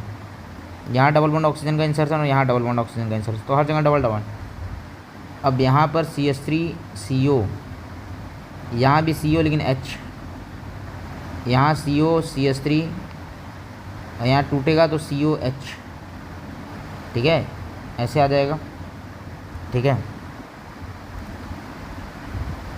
अब बाकी देख लेते हैं। यहाँ से देखो ध्यान से, CHO यहाँ से आने वाला है। ठीक है, तो CHO आएगा ही आएगा यहाँ से। तो ये वाला पार्ट CHO और यहाँ से CHO, सिमिलरली यहाँ से भी CHO आ जाएगा। ठीक है, इस क्वेश्चन में थोड़ा सा और भी हमें चीज़ों को ध्यान रखना पड़ेगा। मैं इसको थोड़ा सा एक बार फिर से अगर आपको समझा पाऊँ अच्छे से। ठीक है, जैसे मेरे पास है ऑर्थोजाइलिन, तो ऑर्थोजाइलिन होने के भी 2 टाइप्स हो सकते हैं। ऑर्थोजाइलिन, जाइलिन मतलब होता है ऑर्थो पोजीशन में 2 मिथाइल ग्रुप। तो एक बार तो इस तरह से अरेंजमेंट हो सकता है और एक बार अरेंजमेंट आपका कैसा हो सकता है? ये भी तो हो सकता है अरेंजमेंट। कैसे? ये इधर डबल बॉन्ड आ जाए, इधर डबल बॉन्ड, इधर CH3 और इधर CH3, ये भी तो पॉसिबिलिटी है। ठीक है, अगर ऐसी पॉसिबिलिटी है तो अब डबल बॉन्ड को जैसे हम तोड़ते हैं तो डबल बॉन्ड कैसे तोड़ते हैं? ध्यान से आपको बताऊँ। यहीं से तोड़ेंगे, ऑक्सीजन लगाएंगे, यहीं से तोड़ेंगे, ऑक्सीजन लगाएंगे, यहीं से तोड़ेंगे, ऑक्सीजन लगाएंगे। ठीक, और यहाँ पे यहीं से तोड़ेंगे, ऑक्सीजन लगाएंगे, यहीं से तोड़ेंगे, ऑक्सीजन लगाएंगे, यहीं से तोड़ेंगे, ऑक्सीजन लगाएंगे। तो ऑक्सीजन कैसे लगता है? डबल बॉन्ड ऑक्सीजन यहाँ लगा दो, हाइड्रोजन डबल बॉन्ड ऑक्सीजन लगा दो, यहाँ हाइड्रोजन है ही नहीं, यहाँ डबल बॉन्ड ऑक्सीजन लगा दो, यहाँ डबल बॉन्ड ऑक्सीजन लगा दो और यहाँ हाइड्रोजन है। अगर आप ध्यान से देखोगे तो आपको समझ में आ जाएगा। जैसे अगर मैं नंबरिंग कर देता हूँ, थोड़ा सा इस आसानी से हो जाएगा।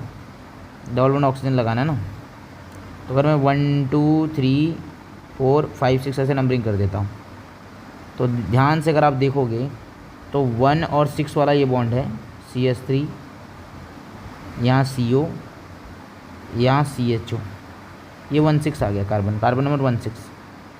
कार्बन नंबर 2 3 आ जाएगा CO CH3 और यहाँ पर CO आ जाएगा और H, तो ये हमारा दूसरा आ जाएगा।